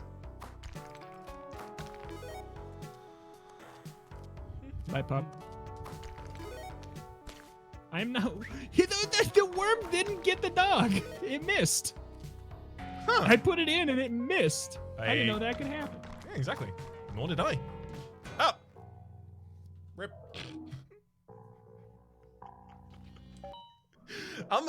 My goal is to leave the mines in this Spelunky segment. I got 20 minutes to do it. You can do it. Thank you. I sincerely appreciate the belief in me, rather. Not sincerely believe the appreciation of me. That would be a completely different thing. And in fact, something I have difficulty with. Oh my goodness. There's a large spike pit and I need to get down, and I'm pretty sure this dog is going to become deceased. Mm-hmm. Is that the black market? Where? Oh, that is the black market, ain't it? Hey, didn't even need the eye. I did not. No! My...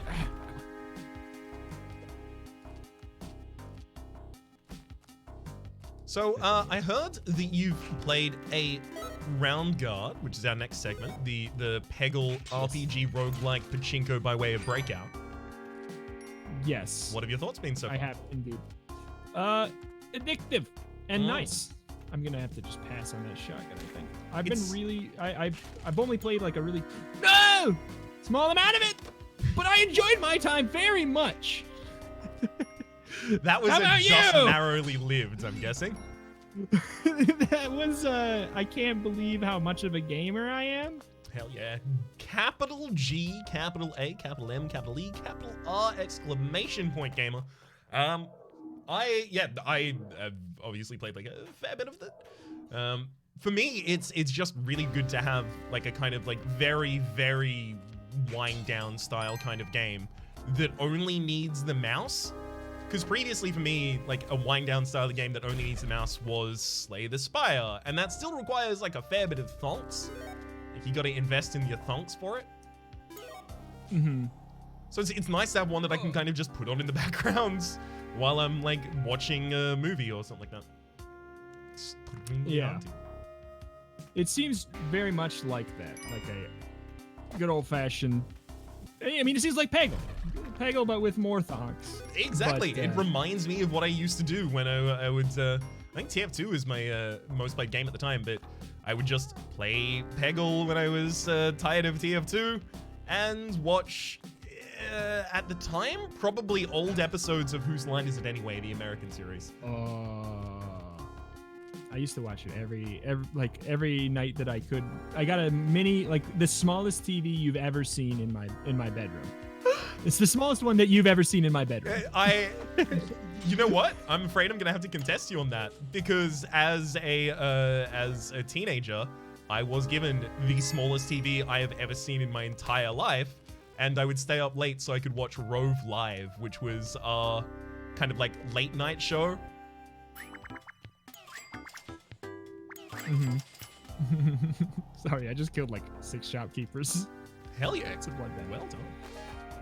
But yeah, I would put it on my tiny TV, and then I was supposed to be in bed, but I just had it on really quiet. Same.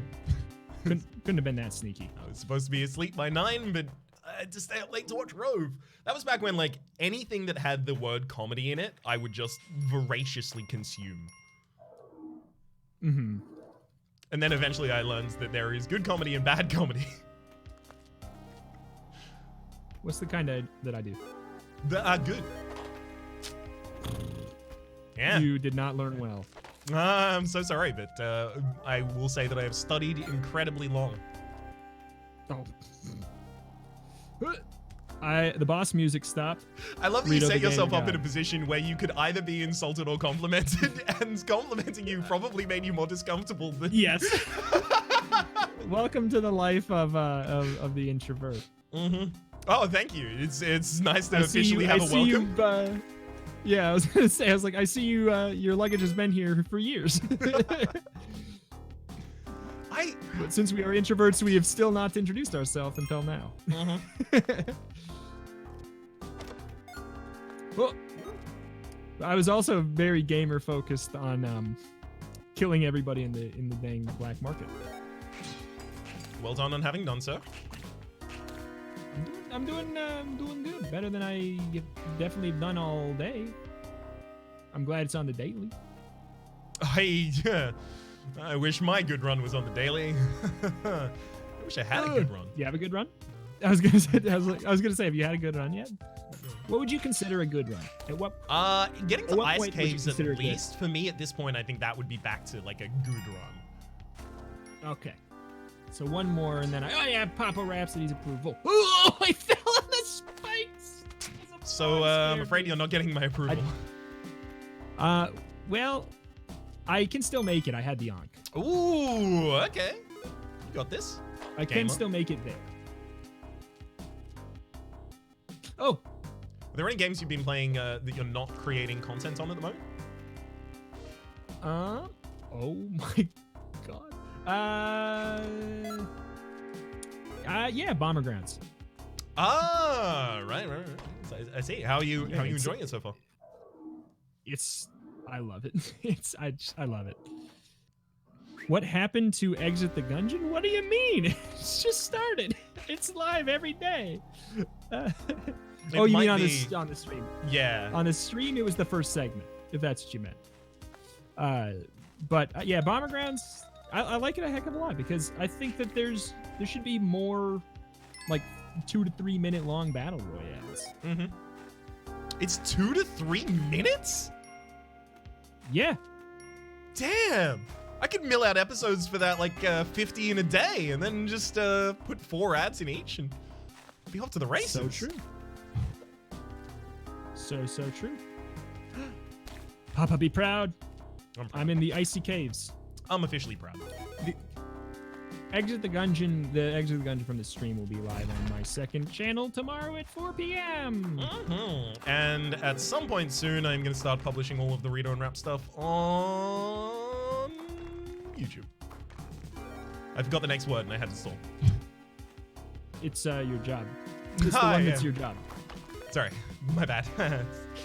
It's not like it's what I spend almost all day, every day focused on.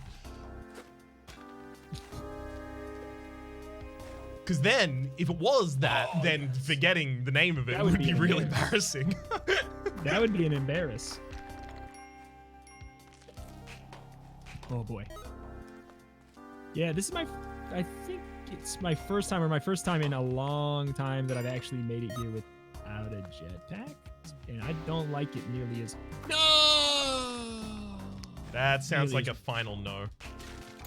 No, that sounds like... Honestly, it's worse. I dropped my shotgun into the abyss. That is even worse. That's a final no, but it's just advanced warning that there's a final no coming up. Yes, exactly. Sorry, dog. Oh my god, he fell off the screen and then there was an explosion that just made it seem like, oh, he's alive! Hell yeah! It was like in those... It was like those jokes where someone like falls off of a cliff in a comedy, and then at the bottom there's like a nuclear explosion. Perfect. I love it. Even though it's just a man falling. It was like that with the dog, but then I went down and the dog was okay. and the shopkeeper was the one who was blown up. It's a perfect double punch. That could easily be in any comedy. Double reveal in there. How much time is divided between different aspects of the job? I want to say about 80% of the time is no. That's too high. I mean, if you consider things like researching games for content and then, you know, playing games that never make it to the channel because I decide not to do anything on them, then I'd say maybe 50% of the time is recording, and then a full 50 is split between like various administrative things, metadata and all those kinds of things as well. And if you include anxiety about the job, boy. Oh yeah, no, if we include the amount of time that I spend looking at the start screen with my finger hovering over F8, my record button, then, you know, recording is probably about 2% of the job. I've been trying to, like, something that's been getting me commonly recently is I'll check the news between episodes, and then suddenly I don't feel like recording anymore. Yeah. Yeah, no. I could definitely tell already what that would do to me if I did it. Yeah. It wouldn't be great. I just take like a irresponsibly long, like, oh god, there's the shopkeeper. That's right. That could have gone better. I take an irresponsibly long restroom break in between every video. Oh, I beat Alexa on the daily. Hell yeah, well done. When are you gonna beat old Mech, he says. When you gonna get better at the daily, Alexa? That's what I say. Bang. Get him, roast him. Get him, roast him, boast him. Turn him to a crisp.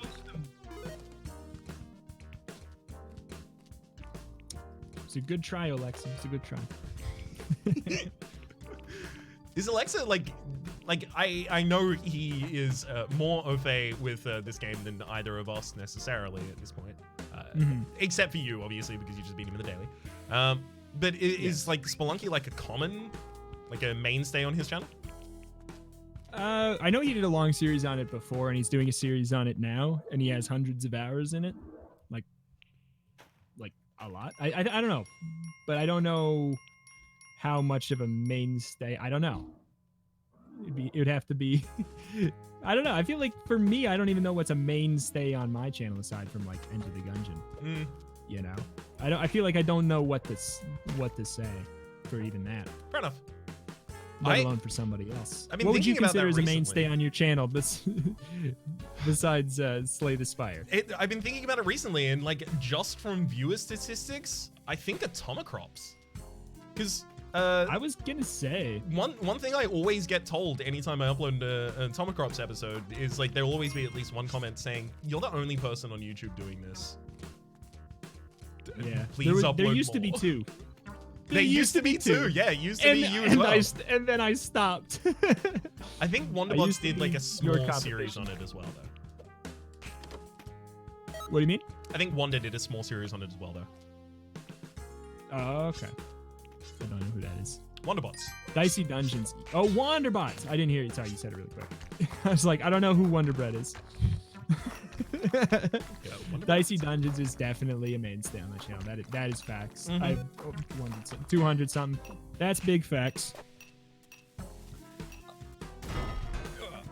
Atomic Rhaps doesn't do as well as Spire, but it still does quite good numbers. Yeah, like for games that aren't Spire, like because you kind of have to rate on a scale. Like, is it Spire or is it not Spire? And then past that. And amongst those, I mean, I could have been the Iridus channel.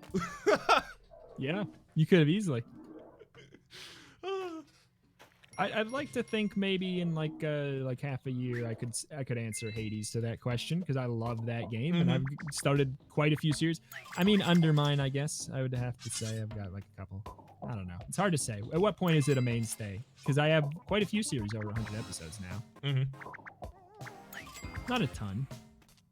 Just like what is it? Undermine, Isaac, Dicey Dungeons. Ziggurat didn't even make it over 100. I think Ziggurat for me was 20, maybe. I didn't get super deep into it, but I did really like that game. It's very, very good. I went back to it, and it doesn't hold up as well as I thought it would, but it's still very, very good. I think it's truly just that I've played so many more roguelites since then that I was just like, oh. There's some decisions that I think are clunky, but for when it came out, it wowed me. It's still really good. Like I think it's a very good game still. But like I think if you went back and you played it right now, you would see the things too. Like the perspective. First of all, the perspective of it is very weird. If you look at the wall, your character's actually 2 feet tall, and that is very strange. Yep. Like that makes no sense, but that's not that big of a deal.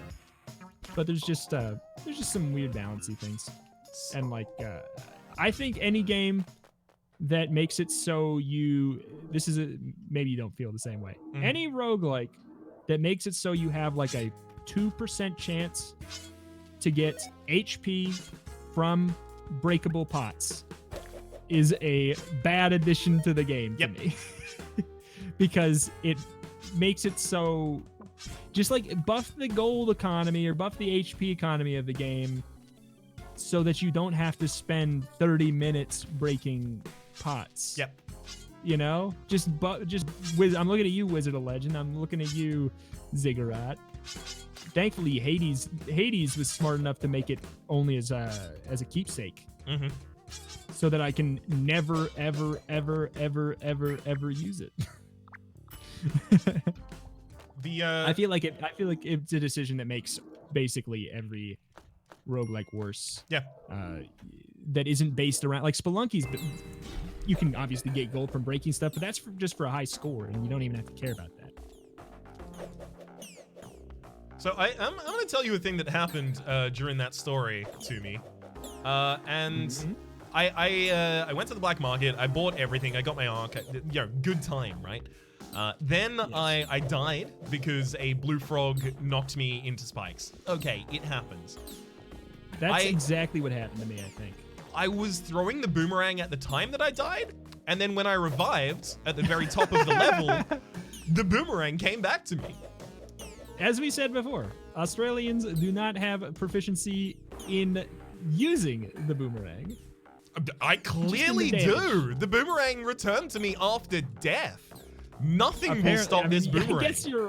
I guess you're right. Oh my gosh. I got to the I got to the ice caves though. So yay. You can be proud of yourself. I know.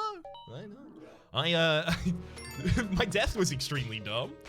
I just fell into a pit and then didn't stop falling until I died. Yeah, exactly. Welcome to Spelunky. I've been thinking about the possibility of running like a Spelunky roulette. You know, the stuff that Biznap used to do and Bear used to do.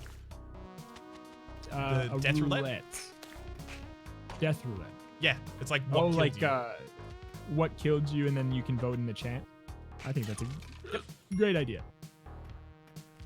Chat, what's gonna kill me? Whoever gets it right gets to be the cool person of the minute. That's the thing they have in the official roulette is actual incentives. Although the actual incentives there are effectively just monopoly money, so you know how actual is completely different. Your ego, hubris, guys, that's just the free space. That's the free space. Yeah. Of course it's gonna be my own slow reflexes. Well, of course I'm gonna die by being a bad boy. It's a free space. I'm planning to go out in a hail of gunfire. I am going to die of being a bad boy.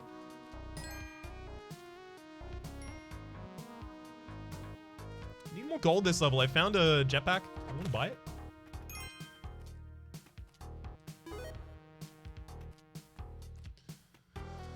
It's gonna be too difficult to get back up this way.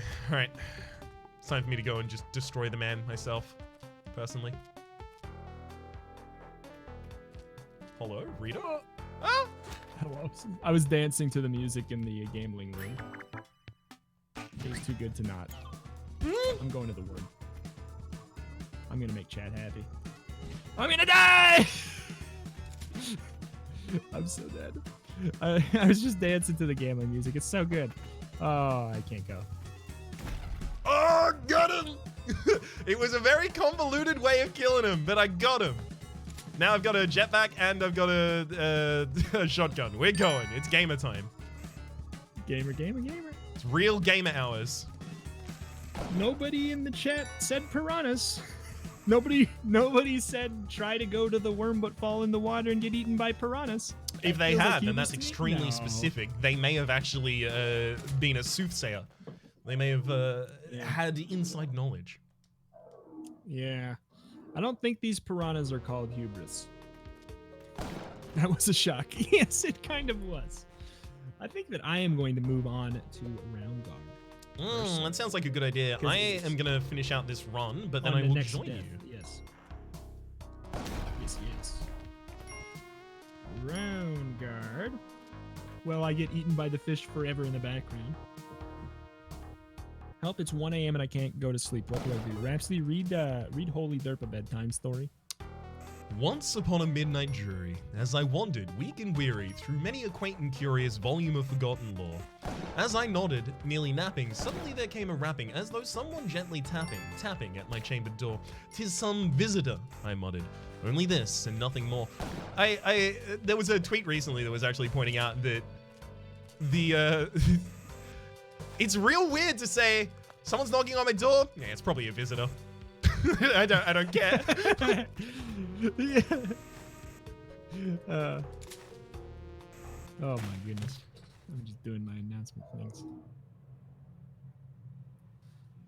Oh, I didn't die, you died, chat. That was not me. That was someone else who stood in my position exactly and died a death that was very embarrassing. That was a jetpack and that was a spike. Hey, I know that, Dad. Yeah, that's right. No, I learned a thing or two from you. Rhapsody, change your game name. Ooh, you got him. Yeah, you got me. Yes. Where's a safe place for the camera in this game? That's a good question, isn't it? That's the one way where you know we're switching a segment is when the sentence, "Where's a safe place for the camera?" It's basically our Twitch equivalent of an intro. Yeah, pretty much. So that's what I'm going to be using to remember where to cut the segments. Actually, I'm probably not going to cut the segments. Are you gonna cut them up? Are you gonna separate them? Probably not. Yeah, I was going to, but I was like, oh man, that's just gonna take so much. It also just takes so much work. It's a lot of effort, but it gives people 3 times as many videos to not watch. Yeah. And it Put VOD in the probably title. impacts your click-through, like, it really looks like some bad click-through rate. Unless it makes whatever other video was uploaded that day have a great-looking click-through rate. Because they will actively avoid the other videos because they're Twitch VODs. Yeah. Which character is a good in this video game? I think the wizard is the best. Okay. The wizard's ability is pretty simple and very, very, very powerful because you can use it to collect mana pots and then just keep going. Okay. Let's see. Click through all that. Brains over brawn. Let's rehearse one of your special skills. No, there's a tutorial for every character. There is a tutorial for every character, but it's only the very, very early level, and then they set you free. It looks like the bottom right is good. Oh my god, this is the one day where the bottom right is the perfect place for every single camera. It will be right up until you have like an enemy that actually sits in the area in the bottom right, but that's not extremely common. This looks awesome. Yeah, no, this is a good game. I think, at least. I've been enjoying it. Oh my god! Yeah, it's Peggle, but with roguelike mechanics and apparently lightning laser bugs. This character does seem great. How much do you value bucket bonuses? So you mean the gold that you get at the end of the stage? Very little. Very, very small. Especially because if you're aiming at something, you can't always guarantee where you're going to land in the bucket bonus at the very end. But I value the pathing very, very highly. How many hours have you played of this, Rhapsody? 22. Be honest. 22. Oh, okay. When was the first time you played this? So my window shopping series on it would have been 2 days after I played it for the first time. I don't remember. Oh wait, hang on. No, this came out on the 13th of March, so 11th. Yeah, so the 11th would have been the first time I played it. Dang, it's quite a bit. It's quite a bit in that amount of time. Yeah, that's 1 week. That's 1 week. That's 1 week. That's a lot of time. I mean, like when I do a game for window shopping, I usually invest 15 to 50 hours in it before I actually do anything with it. Like Necronator, I played a ridiculous amount as well. When I did quick play my window shopping, I use it as my excuse to not do that. Yeah. I was like, I used it as my this is me. You are seeing exactly what I'm thinking for the first 30 to 40 minutes of my journey with this game that I will probably never play again. I mean, because I'm trying to choose games that I actually would like to see succeed for window shopping, I feel like I can't do the approach that I'd hoped to do with window shopping, which was just this is a video of this game, done. Now the next. Kind of more like Northern Lion Tries situation. Yeah. Jackie, I didn't even know you had a Twitch.tv. Rhapsody, when's your More Fluff series of Dicey Dungeons coming out? Is that mod out already? I gave hope. The More Fluffs? Yes, it's been out for a while. You should definitely. That's the one that I was telling you that you should, even if you don't do a series on it, you should pop on back to play it because it is a great way to get excited about the game again. I wasn't excited about it anymore. I'm keen to. It's just I always feel like I have a whole list of games that I have to go next, and revisiting Dicey Dungeon is not at the top of those. Yeah. Oh. Can we get a series called Retrospectives? I have definitely been toying about that forever. I have an old blog post called Retrospective where I actually tried to write a review article about Chibi-Robo, which we talked about earlier in the stream. It all comes back. It all comes back to Chibi-Robo. Plug into Adventure for GameCube. Sequel. Please localize it. Please, then I can finally play it. Still planning on doing the Outer Worlds DLC eventually. Yep. 100,000%.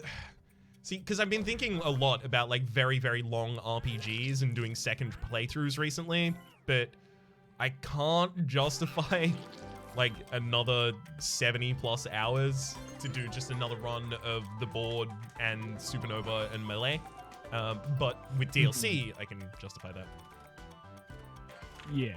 It's been especially hard because I know that like Disco Elysium is completely different if you're a slightly different character. I want to see all those changes, but at the same rate, Disco Elysium is a very long-running series. I need that slot back for other games eventually. Yeah.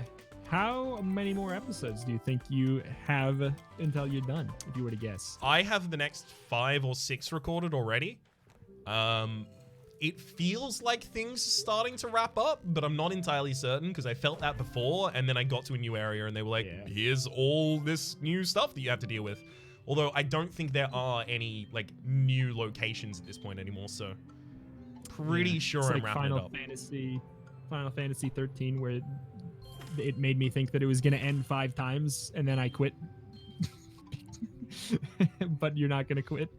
No, I couldn't quit if I tried. I absolutely love that game.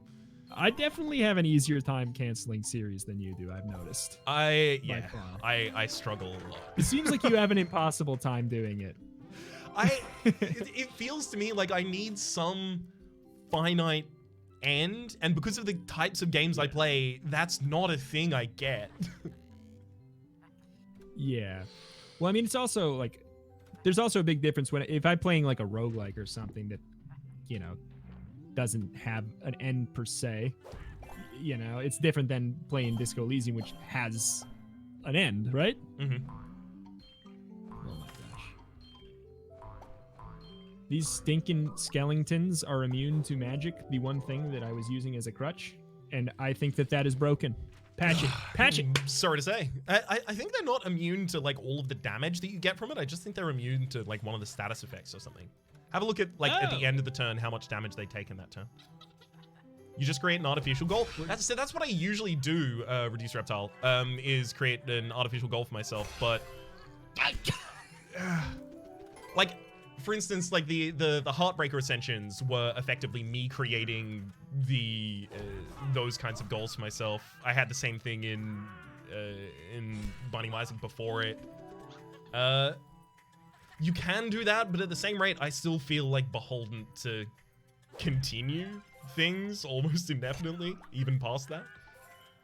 I know that like recently you've combated that with the Beat the Gungeon series having like an obvious defined finite ending. Being done with it, I pushed it back even further where I'm like, oh, it's when I unlock the finish, or it was like when I got all the unlocks, and then it was now it's like I'm gonna wait until I pick up everything, which might take a while, I guess. Yeah, I know. When are you gonna get that kiln, bud? When are you gonna get that kiln? Yeah, stupid freaking kiln. Stupid. What makes me so annoyed is I know for a fact the one episode I did a Blessing of the Gun run. Mm-hmm. I saw the kiln, and I didn't pick it up because you know it's a Blessing of the Gun run. Mm-hmm. You know, it doesn't matter. But if I would have picked it up, I would have gotten the Ammonomicon entry for it. Ouch. If you get tired of playing a game, don't continue because of momentum. No, it's not continuing because of momentum. It's because I like the games. I just don't have... I have difficulty getting rid of any of them. It's not like as a result of their success as a series, because otherwise, like, you know, I'd be an Iridus and Hearthstone channel at this point.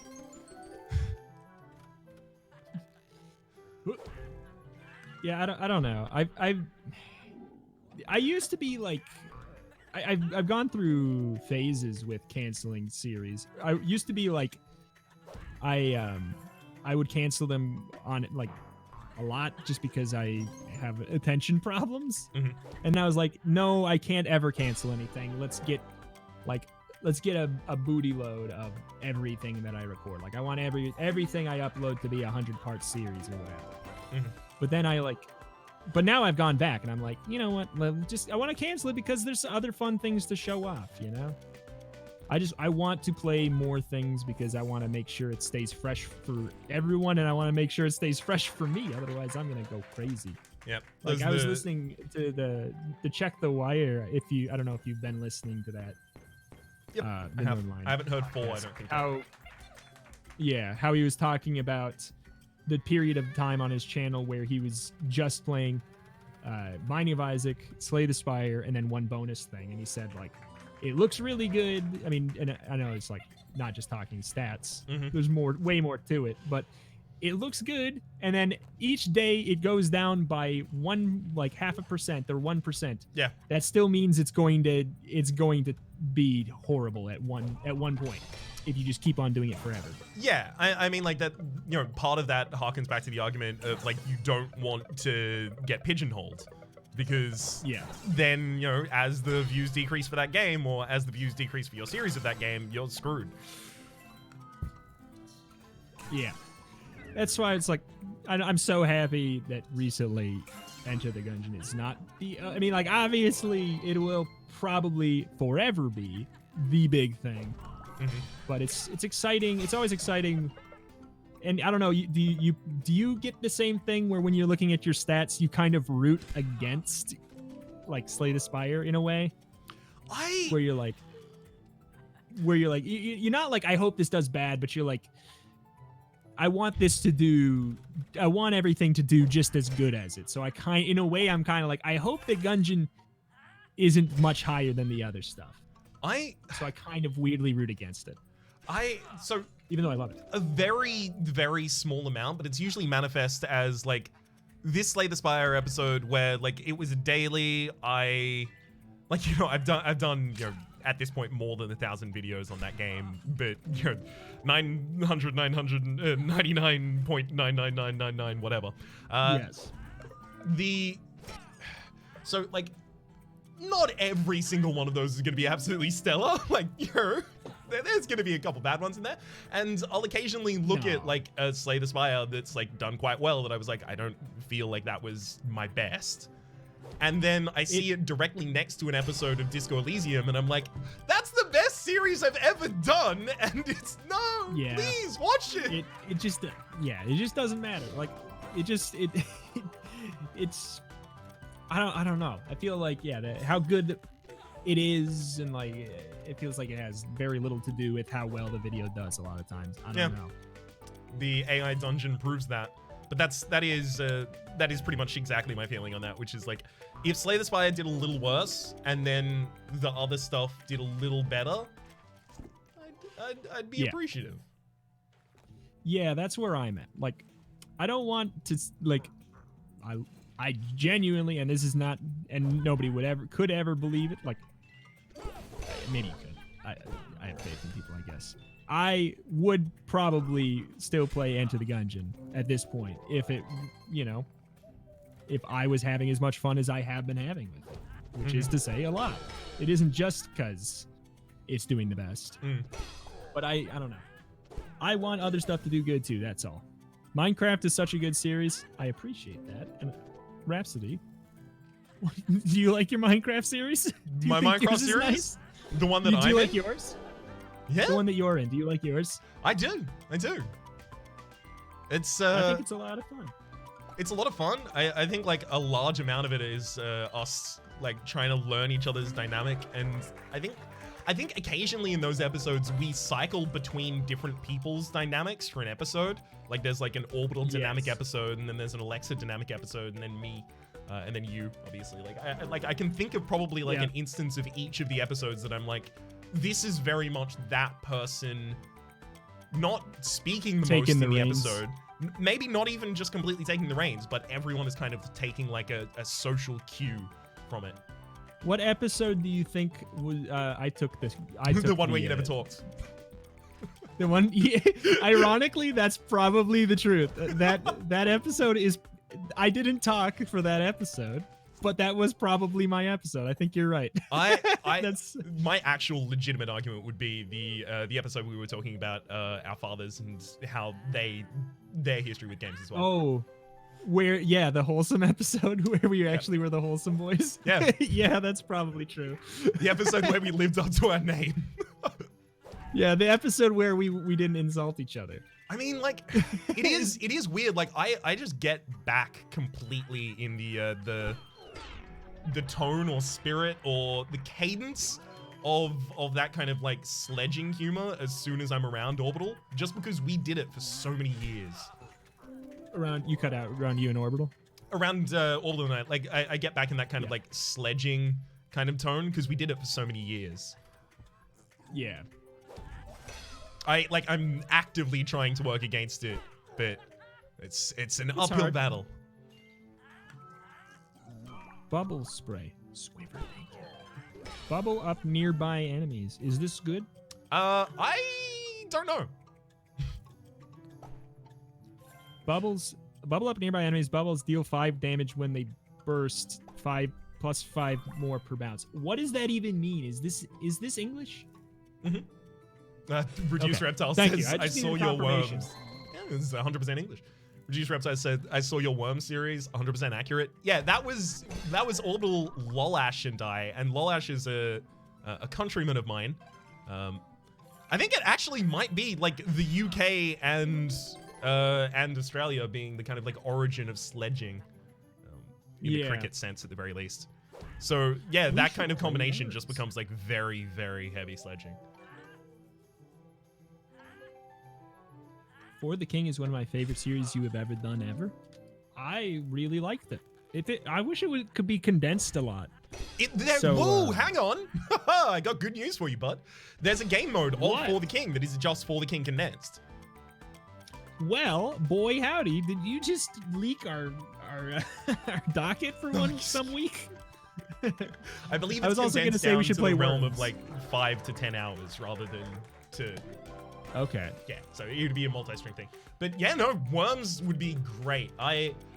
So back in primary school, have I ever mentioned this? Back in primary school, I had a friend who I was only friends with because he had worms and I didn't. I would go to his house and play Worms. You just like me for my worms. Yeah. Kind of.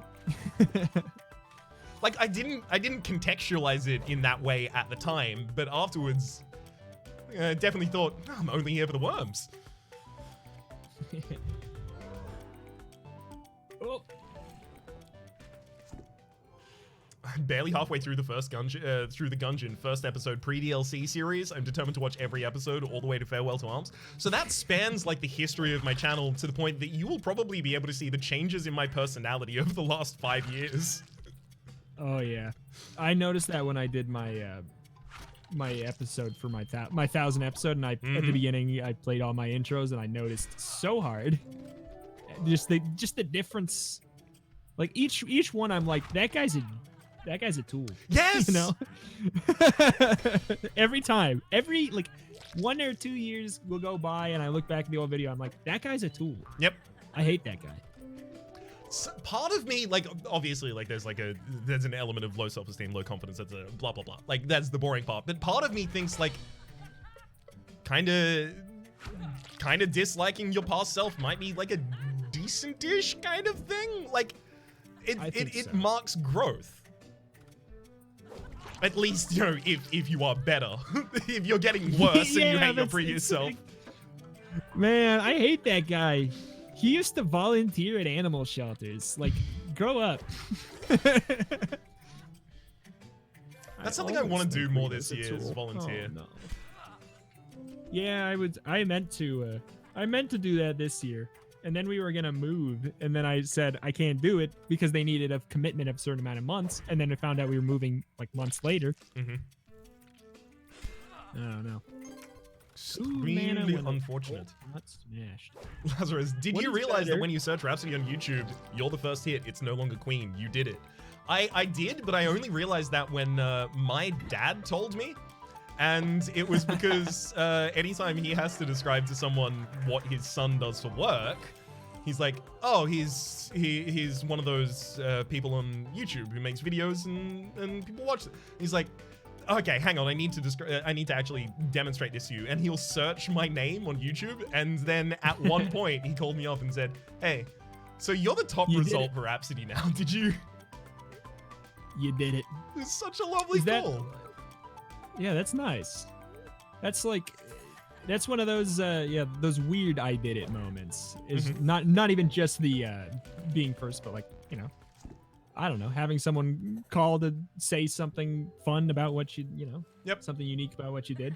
There's something that feels great about that. Extremely. In the last month, I've watched every Renowned Explorers video, and I don't think it's as expansive as Enter the Gungeon, but you have changed quite a bit. Yeah, I've been thinking about the Renowned Explorers series a lot recently, because they have the same company, Abbey Games, is doing Godhood at the moment, which I played a little bit of in my own time. I think it's pretty interesting, but I don't know if it's ready for a series yet. But also another game called Curious Expedition, which seems kind of similar to Renowned Explorers, just had codes released. What is Renowned Explorers?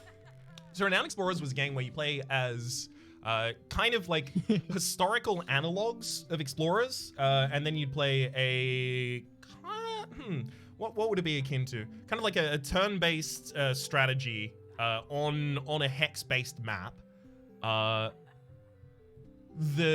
You kind of manage people's emotions. You can make them excited, you can make them sad, you can make them angry, you can make them frustrated, you can make them embarrassed. You can do all of these kinds of things, or you can just fight them. So they've got like a health bar, and then they've got a spirit bar. If you make them so happy, they don't want to fight you anymore. If you kill them, they're dead. If you make them sad, they're demoralized and don't want to fight you anymore either. And then... So it is...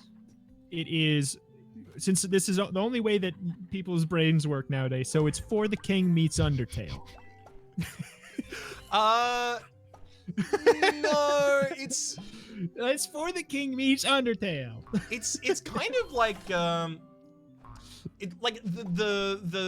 travel and mapping kind of thing kind of reminds me more of FTL than many other games, kind of like the node based, and then like some missions, and the missions kind of change the ways you want to traverse around the map kind of situation.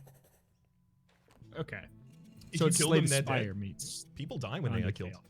It's Slay the Spire meets Undertale meets Minecraft meets Fortnite.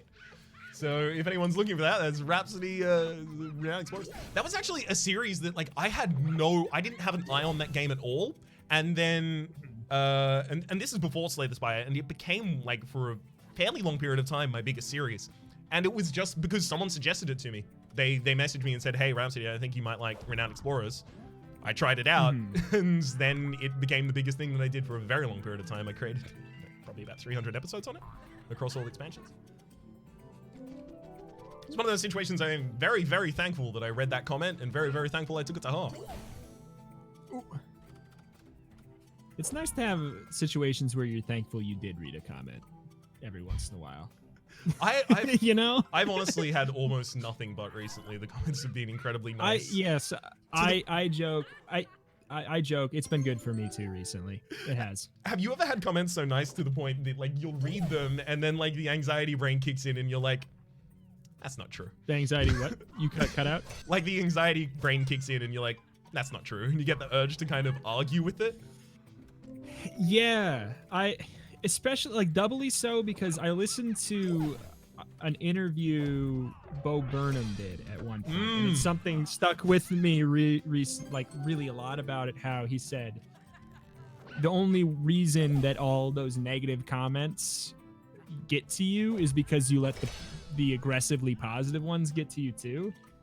And I've I've tried to set up that filter. I'm like, does this person mean what they say? Like, it's like, I love it, and I do have to try to, like, you know, you kind of have to lump them in the same thing. You're like, you have to look at the comment and figure out what it actually is saying. Like, maybe the negative comment isn't fully negative, and maybe the positive comment isn't fully just like saying, you know, to an extent, sometimes it's saying what you want to hear, and that's been it's thrown me for a loop in a good way and a bad way.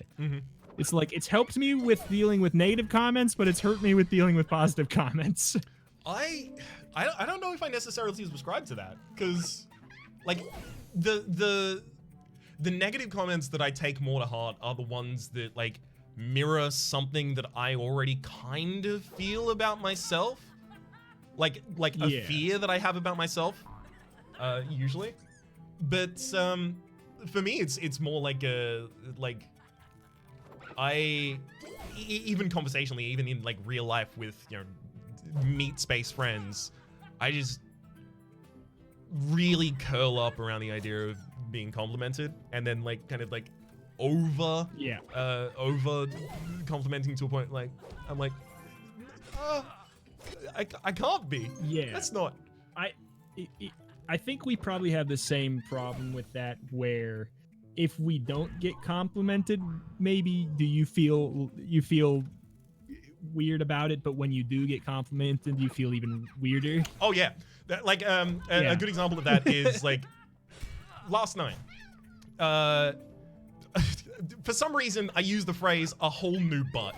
Right, and then Peak started seeing a whole new world with a whole new butt, and then I was like, you know what? I'm gonna finish this out. I know the words, I know the rhymes, and I structured like a parody to it in my head and performed it in real time. And then afterwards, That's very impressive. I know, I thought it was really good. Anyway, he gave like a little bit of a laugh at it, and then we moved on. Yeah. And I was sitting there like no, where are my props? Harder. That was so good. Yeah, it's like, where's the standing ovation? And then like can you please perform what you remember from A Whole New Butt? I cannot. For us. It was very contextually driven, and unfortunately Twitch terms of service? not a Twitch terms of service thing. It was more just like, I do not remember exactly. It was very in the moment. But I afterwards like, because it was that kind of mood and it was that kind of like just you know, hanging out, I said, hey, props for and then as soon as he said, yeah, good singing, Bob, I was like, oh, now I'm bashful. Yeah. It's like I asked for it. Yeah. And then I was like, I don't know how to handle that. Yeah, it's pretty much that's my issue too. It's like I feel bad when it's not there. I feel uncomfortable when it is. Mm-hmm. Hooray! It's fun to never win. Do you spend a lot of time thinking about like, hey, if I was raised a little differently, how? Yeah. Yeah. Okay. I just wanted to know if that was like a broad thing across all anxious people. Yeah. Oh boy, I am on the edgy anime alchemist. It's true. You're watching edgy anime at the moment?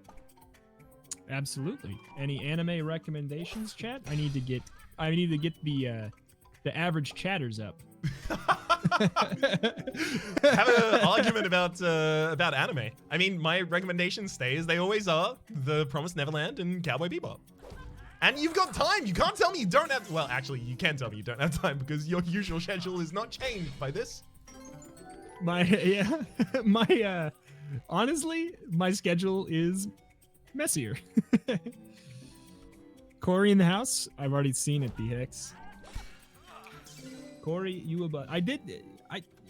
I found a copy. Like, I went to Walmart for the first time. Like, this was a while ago. I went to the Walmart for the first time in like years, and I went to the games section, and they actually had a still sealed copy of Corey in the House for Nintendo DS. Do you realize how much that's worth nowadays? Nothing. Is it nothing? No. Because they were charging $30. And it was just right alongside like the Nintendo Switch games and everything. Corey in the House for Nintendo 3DS. It was still there for $30. There was no other old games. Only Corey in the House for Nintendo 3DS. What do you mean olds? They ordered that in very recently. There's high demand for Corey in the House in whatever the rest of the title was. That's what I was wondering. I was like, do they know? Is there some automated system that knows that it's become a meme? And they ordered it because somebody might spend $30 on a joke? I wonder if Walmart has something like that. Like, if anyone was, like, if any store was going to have something like that set up, it would have to be Walmart. Yeah.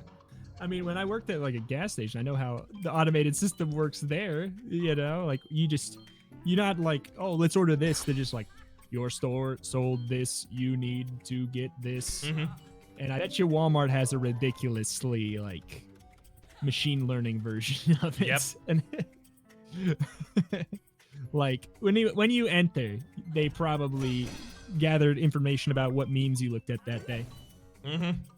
They have the greeter just ask you what your favorite meme is, and then they direct you to the section with that relevant memetic item. Yeah. No one has ever said Corey in the house this much ever.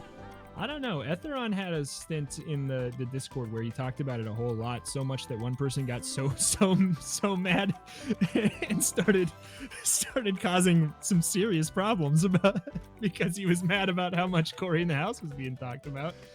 Was he mad that it wasn't being talked about enough? That's the only way you can be mad about how much it's being talked about. He was mad about how frequently Etheron has a folder of Corey in the house pictures, apparently. Because that's just, I know you don't know him, but now you know him a little bit because of that. But you just unleashed them in meme land, which is, where they belong. And he had a problem with the amount of them. Something I've really actually liked recently on my own Discord is people are just hanging out in the voice chat room. It makes me feel like hell yeah, people having a conversation and doing a thing. It reminds me of back when I used to be in like kind of chat rooms and ventrilos and similar. Just hanging out with people is nice. Yeah, I never did that. The closest I got was doing raids in World of Warcraft. That was the closest I got. I never just like sat in. Well, I guess no. After school, I would like I would play World of Warcraft with my friends, and I guess I would do it then. And like maybe we wouldn't be playing the same game, and we would switch to something else. But we'd still talk. I guess that's about it. Yeah, it was my clan for TF2 because I played like casual and then slight competitive, but still quite casual TF2. And with my clan, which was called the Muppets, and everyone had like a Muppets name, like a Muppets character. Like they had effectively personas, but they were Muppets. Who are you? I didn't have one. I was the first admin in that group who did not have one. And I felt pretty good about that. I just stuck with, at the time, Rhapsody Assassin. And then I soon after aged out of it. But being part of that group and kind of like being in that community and talking in that ventrilo and all that kind of stuff was rad. It was like a huge formative experience for me. Oh yeah. Like I didn't have the best like social practice growing up, but like raid leading as a teenager, I feel like gives you a crash course. Like, because you have to like actually do something that people sometimes treat more serious than their day job. It's interesting. Yeah, I mean, those kinds of things do become extremely formative experiences, and I kind of I think like similar to like raid leading would be like running training sessions for our TF2 clan is kind of like the version of that I had. I think you're just not telling us the Muppet. No, all the Muppets I wanted were already taken, so I just didn't. Which one would you pick? I think at the time... He just doesn't want to admit it's Shadow the Hedgehog. Exactly, it's Shadow the Hedgehog, an impregnated Shadow the Hedgehog. Now, I think at the time what I would have gone with is Fozzie Bear, but Fozzie Bear was already taken. Yeah. I kind of... I like characters like that are like... They're kind, they're wholesome, and they're just a little bit pathetic. But they're like, it's very relatable. So now you tell me the truth as to why you collaborate with me. Kind and wholesome, but a little bit pathetic. That's the tone I'm certainly trying to strike. Chat. I understand now, chat. It makes sense. See, the thing is, now I can't diffuse that by providing a compliment instead, because that'll just make you more uncomfortable. And it's also like it's. You always struck me more as a twink than a bear.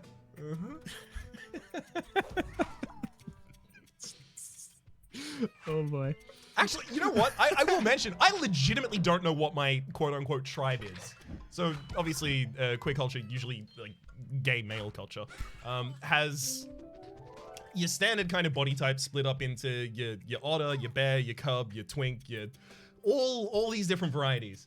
I'm not thin enough to be a twink. I don't have enough muscles to be a twunk or a hunk. I've not got a big enough belly to be a cub or a bear. I've not got any body hair whatsoever, so I'm not an otter. I'm nothing. I have not heard 90% of these. You've not heard any? Oh well, 90%. I've so heard a much couple lingo. of those. I got so much lingo for you. Cuddly?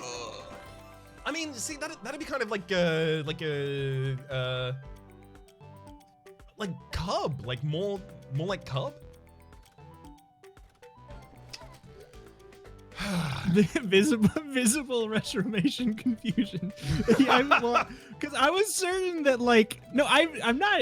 Rito's so innocent. I'm not innocent to not have heard a couple of those. Mm-hmm. I know most of them, but some sound like he could have snuck in a fake one or two in there, and it would have worked. I would have been like, well, I guess that's also real. I should have done. I should have. Give me your best fake one. Ooh, best. I mean, you could just say literally any animal. I could say literally man. any animal, but like you've got to think of an animal that has like an obvious like analog for a body type that isn't already completely covered by the other ones. Yeah. And one that's not like Atheron, obviously insulting. Yeah. I don't know. I think if there were more obvious ones like that to come up with, they would have been come up with. I think like the closest that I have is one that's like kind of like a pseudo version of a titled categorization rank, whatever you would call it. Rank? No. Something similar. All right, let's do a tier list of the gay body types. Here we go. Gay body type tier list? That's what you come to the Reto and Rhaps show for. I think like the closest to like an actual type along that I would have is boy next door. I kind of just look like a boy next door. I mean, most of those are animals, and one of them's a person. So it's like giving me some serious Animal Crossing vibes. Yeah. Soon I'm gonna get extorted for housing. That's true. In game rather than just in real life.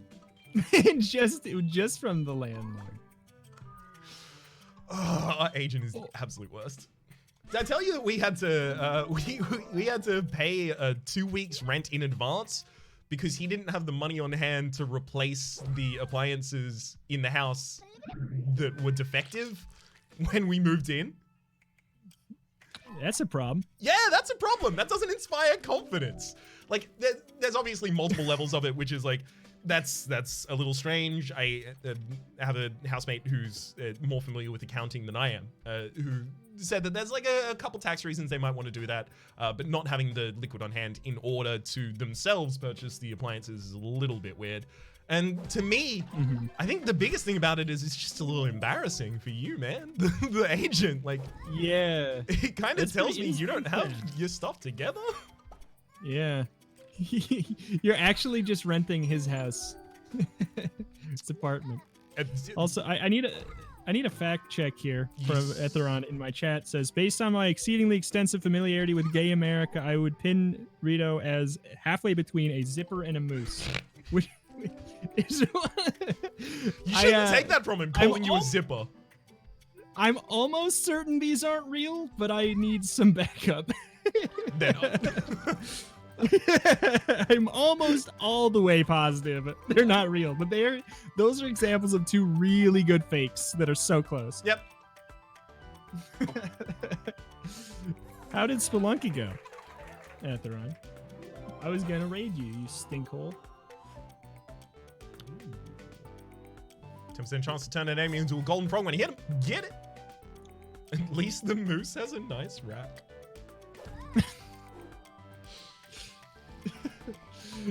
Jiminy. Family friendly stream. I made sure to. Yeah, I don't necessarily think that like mentioning any of that stuff is non-family friendly. I do think it is weird, like, because like certain topics are obviously considered non-family friendly, but like a lot of queer topics are considered non-family friendly regardless of the way in which you discuss them or the context you use. Like, obviously, like, a good example of that would be YouTube Kids, near its inception at the very least, heavily censoring any content that was talking about queer people or trans people. Well, not that those are two completely different subsets, but that it was specifically being talked about with reference to trans people as well, or largely. It's the homophobia. Yeah, but that's the weird thing. Like, you kind of, when you're brought up in a culture that constantly displays that, you have a moment where you go, wait a second, is that not safe for work to mention? Like, you have a moment along your growth where you're like, oh, hang on, I've been wrong this whole time. The osmosis of culture that I've absorbed is just wrong. Whoops, had to throw that out. Stealth through enemies with negative. This rogue or whatever, they seem pretty bad compared to the double wizard. jump is pretty I think good. I had it. It seemed I like the double jump, but compared to that wizard, my goodness. So is the wizard? Did you start with the lightning or did you start with bubble? Lightning. Yeah, I don't know. I started with bubble. I think that it's random. I think there's a couple things that you can get, and it's random which one you get. Oh my god. Yeah, like Silly mentions in chat, right? Two opposite sex people kissing is fine. Two same sex people doing the same is not safe at work. Yeah. That's kind of dealio. Oh no. Oh no, Peggle. Oh, this is bad. Oh no, Peggle. Oh no. Starting skill is indeed random. Okay. Yes, it's random. I'm learning more things. 22 hours in the game. Oh boy. I think they like give My you best? default starting skills for your first like couple times playing, and then after that, I think they just go out. I'm not gonna chip in here. I get way too passionate because the subject hits too close for home. I imagine, for some reason, I can't imagine why I think this, but I imagine we're all kind of standing on the same side of this. Yeah.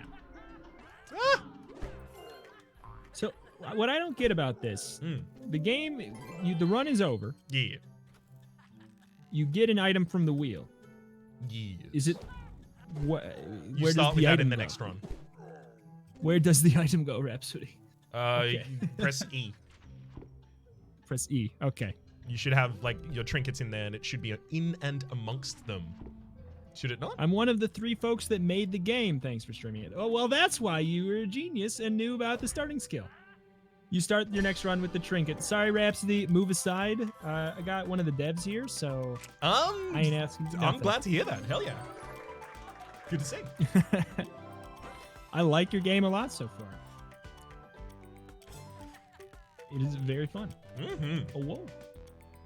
It was one of those situations of like seeing an email and seeing the the email tagline and just going, yep, yeah, no, I'm gonna instantly download and play that. That's Yes. great pitch.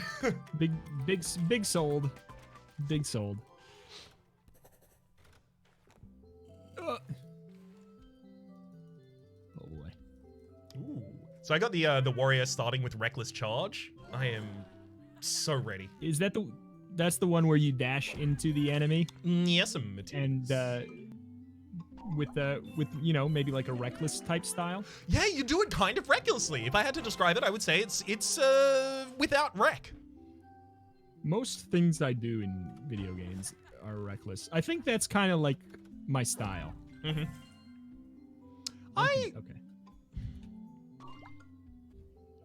I feel like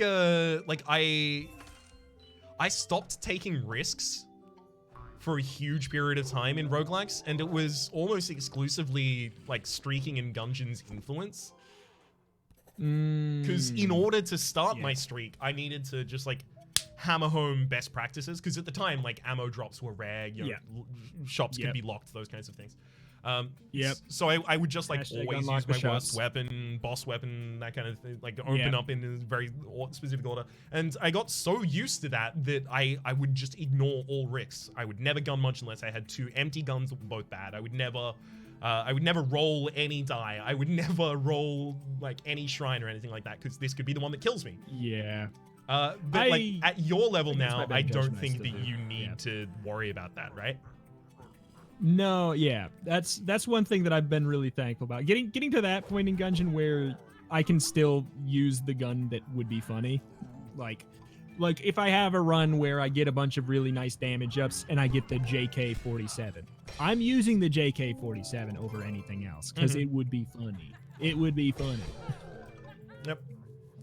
I feel like as you increase in skill at these kinds of games, you get the ability to take those kinds of risks. But not every game has the ability to do those kinds of things. Like, you can... Yeah. Playing risky in Ascension 20 of Slay the Spire is, like, no bueno. Yeah. It's kind of finely tuned balance. And there's the more RNG. You know, like, even if you get a situation where you could goof around and Slay the Spire, the next floor might screw you over. Yep. Even if it can work for a bit, it might not work. You like that problem that you did might screw you over later. And I guess in Gungeon, that's the same way with the robot, but none of the other characters it hits as hard. Robot, you lose a hit on the first floor. That's HP you don't have on the Lich. Yep. You take a hit against the first boss. That's 2 HP you're missing now. Yeah. Yep. That's one thing that always like I like the robot as a character a lot, but I get disincentivized from playing it because I get very demoralized the first time I make a loss that I know I can't make back up. Like, you're not getting that piece of armor back. You'll get a different piece of armor, but you could have had more if you just had both. Exactly. You could have had the bigger number. I'm starting to see some big numbers in my off-camera playthroughs of Hades, by the way. I'm starting to see some like actual chunky numbers. I'm enjoying it. Big numbers of which game? Hades. Starting to see some chunky Have you numbers unlocked in that game. we talked about, do you remember? You're a psychic besides Justin SpyParty? How you said that you wanted the new weapon to be a two-handed sword and you were wrong, but also you were right? Yeah, I mean, the new weapon wasn't that, but the aspects for the other one was. A new weapon is that. Yeah. I called it. Yeah. Have you used it? Do you have it? I haven't, but I watched your video on it. Oh, thanks for the Thanks for the 5 cents, nerd. Thanks for the 5 cents, nerd. Got him too, gang. Got him too. Oh, you got me. But yeah, it's the best weapon to hit the big number. The Excalibur. It's so cool. It might not be, but like I think the gun with the gun that has the reload your first shot does the big number. That one's really good for it too. But it's the most satisfying weapon to get the big number because you feel the weight of your hits. Because it takes a full second and a half. It takes a full second and a half to hit. That is something that I was actually kind of trying to analyze while I was watching your video on it. Is like, how would this feel? And it looks like it feels real good. Heavy.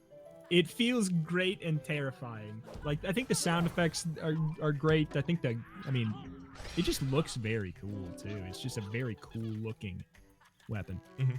Just going to quickly answer some questions in chat. And Daily Danish asks, is Hades worth getting? Yes. Yes. I think everyone who's played any, like, more than an hour in Hades will tell you extremely yes. And it's a great investment of money. Like, it has so many hours you can play. And it's really crazy.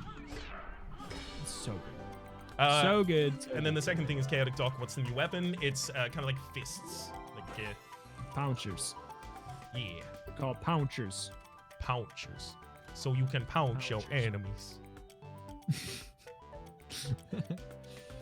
We're going to be adding content for a long time. More hero classes, elites, items. Oh my god. I played for about an hour and a half, and I'm excited to hear that there's more classes already.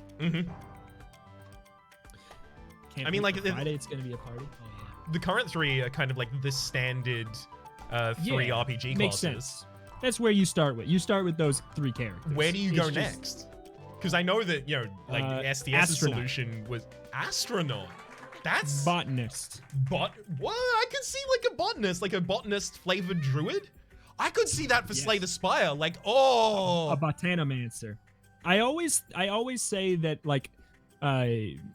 there's druids and everything in games, but I feel like a criminally explored is just like a nature, like a nature or plant focused mage. Like it exists in things. Astronaut botanist, Andy Weir. Okay, apparently we can. Yeah, there. I just want both of them.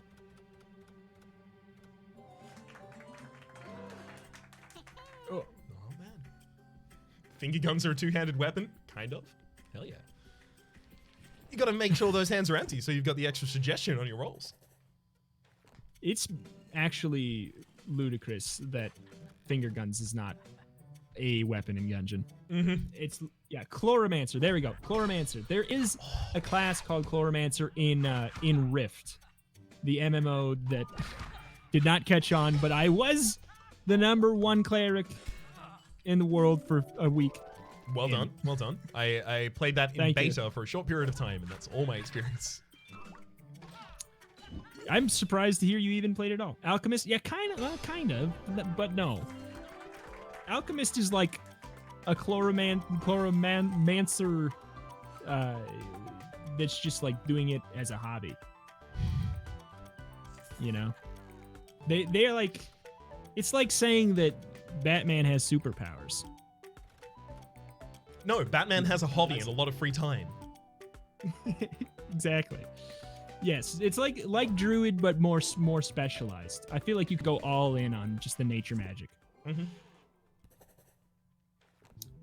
But what is the next natural class? Because I know it was Monk for STS. Bard? Bard would be great. Oh, that would make sense too. Bard would have like really good flavoring in this game with the writing. Oh boy. Necromancer. Yeah, Necromancer's a good safe bet a lot of times too. Although usually like a couple rungs down the kind of like commonness ladder. Yeah. It's true. It's true. All this class talk makes me think of the 10th class they're adding into Hearthstone. If you want some more class talk, just watch the Disco Elysium series. There's a whole lot of class talk in that.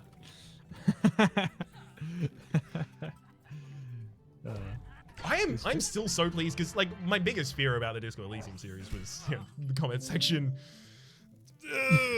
And like the theoretical possibility that there would be very spirited and lacking in information debates about why the game is bad for saying a thing.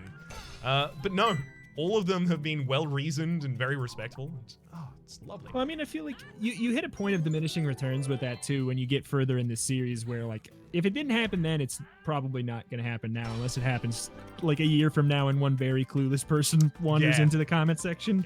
It's like when you hit part like 20, the chance that you're going to get people being doinkuses is gone. Yeah. Like when I hit maybe part 15 in Dead Cells, all the comments stayed really nice and positive, and they were not right away. Yeah, people who get mad at it have already weeded themselves out by that time. They go away. Or they're shadow banned, one of the two. One of the two. Yeah. I do wonder, like, if I just, like, unshadow banned every person that I have shadow banned over the course of the history of the channel, would the comment section just suddenly turn back to crap? Are those people still around? Who knows? I wonder. Ranger, of course. There's no bow and arrow. There's no ranger. We just launched this game on PS4 yesterday. Ooh. That's cool. Unfortunately, when I did my video on this game, it was still before they'd officially released it. So I didn't know what the final platform they were releasing on because they were teasing that it would be releasing on another platform on the same day. Turns out it was Apple Arcade. But now also PlayStations. How hyped are you for the specs of the PlayStation 5 that got released today? What do you think about let me tell you, not at all.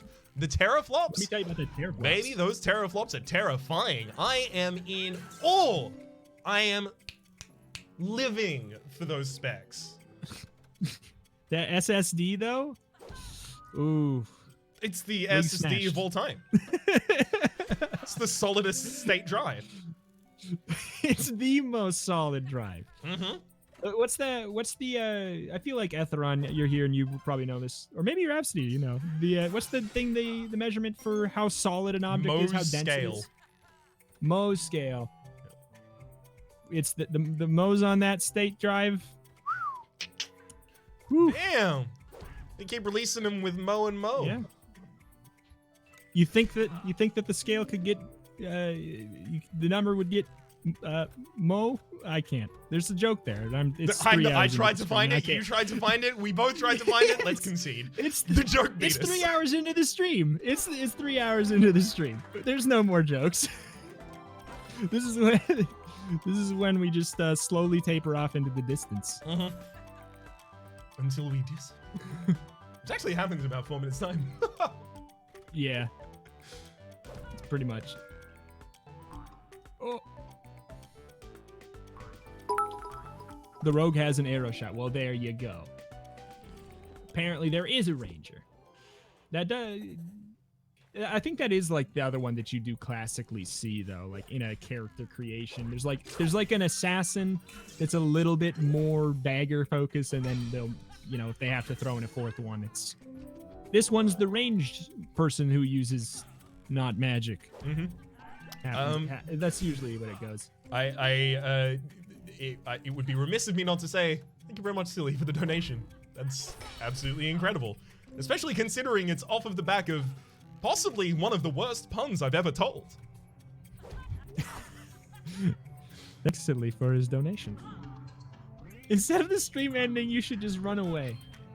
Thank you, Justice Tom, for the donation of knowledge. That is genius. That's seriously incredible, Silly. Thank you very much.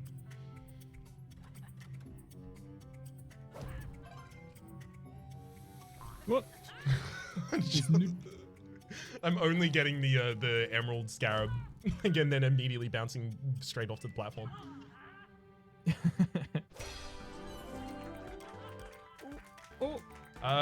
So what is this and why is it not STS? Kidding, but really, what is this? So this is Roundguard. It's Peggle, if Peggle was both an RPG and a roguelike. If you're not familiar with Peggle, then Peggle is Pachinko by way of Breakout.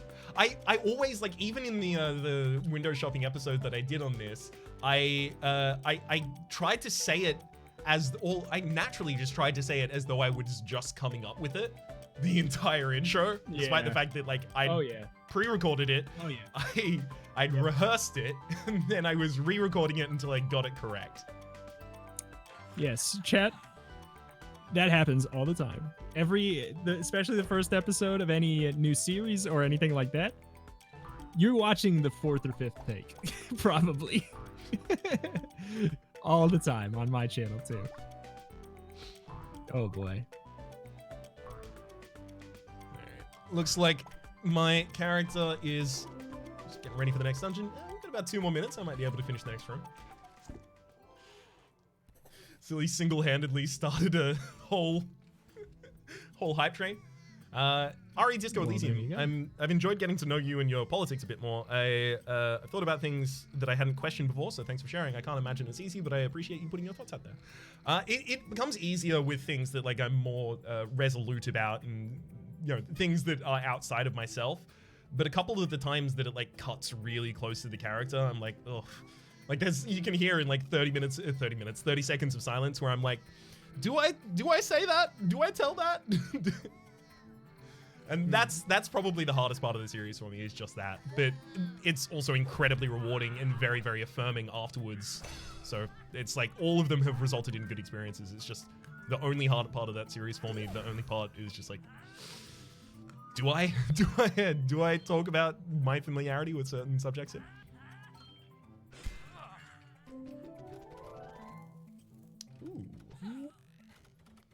I have died.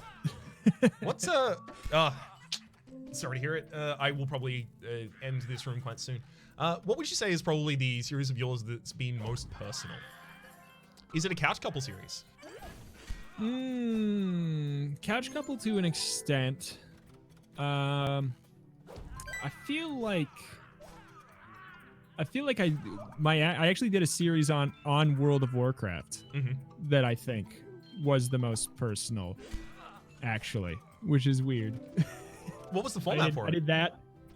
It was just like there was the new Demon Hunter class that came out, and I just started a new one of them, and I was just kind of like, I don't know, I just talked more about my actual background with games and everything a lot more, and just like, I don't know, playing something that I probably played more hours of that than anything else, and then just coming in and sharing it and never playing an MMO really on the channel or anything like that. It's weird, and then it's more more loose format. There's like a lot of grinding and stuff like that, so you just fill the space with being yourself more.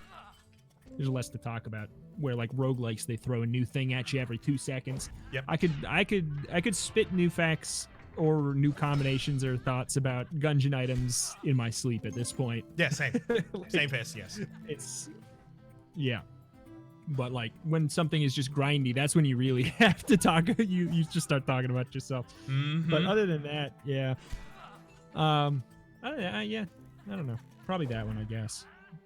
It's interesting. It's not the one you would assume, but yeah, no, it's got decent reasoning behind it. Yeah. Bug Fables 2, I think, just like, because I feel like there's something really vulnerable about putting something out that is so, my first series that I completed was Paper Mario, and because it's my favorite game, and there's something about putting out a series that's so wildly different, but is so just like exactly what you would, like it's probably one of my favorite games of the year. Like pseudo nostalgic. Yeah, like pseudo nostalgic, just like kind of feeling, I don't know. It's very vulnerable. You feel like a kid trying to show off your toy, something like that. That too. But anyway, I'm pretty much done with this run. Like I could end up dying in this room, but this run is pretty much over at this point anyway. So I'm gonna tab over to camera with background. And where do I find the list of people who subscribed recently so I can? Oh, hang on, I already found it. That would be in Streamlabs, OBS. And it is currently the 19th. Wait, hang on. This is not ordered? Here, I'll do mine really quick. Thank you, Cage, Tolerate but Hate, and Duke. There, now it's your turn. Thank you to Kate Shukin for the gifts sub. Thank you to Dubs Wolf for the tier 1 sub for 5 months in a row.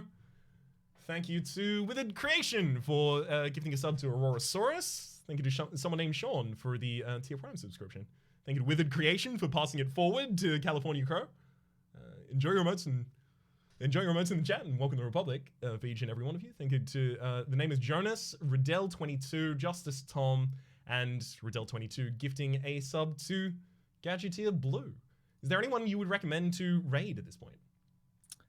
I don't know. I was gonna raid Atheron, but he's here now, so I don't know what to do. I guess Woodsy's on. Oh, Lolash is streaming. Oh, hell yeah! That makes that easy. Wait, is Lolash streaming? Oh, wait. It says he is for me. Maybe he just stopped. I think he just... Maybe. You check. It says he's streaming. Okay, cool. All right. I'm raiding him. Raid Flash. Thank you all very much for joining in for the stream for Reto and Rhaps quarantined live stream. Hopefully you've been enjoying yourselves, and hopefully we'll see you next week. Next time. Bye-bye.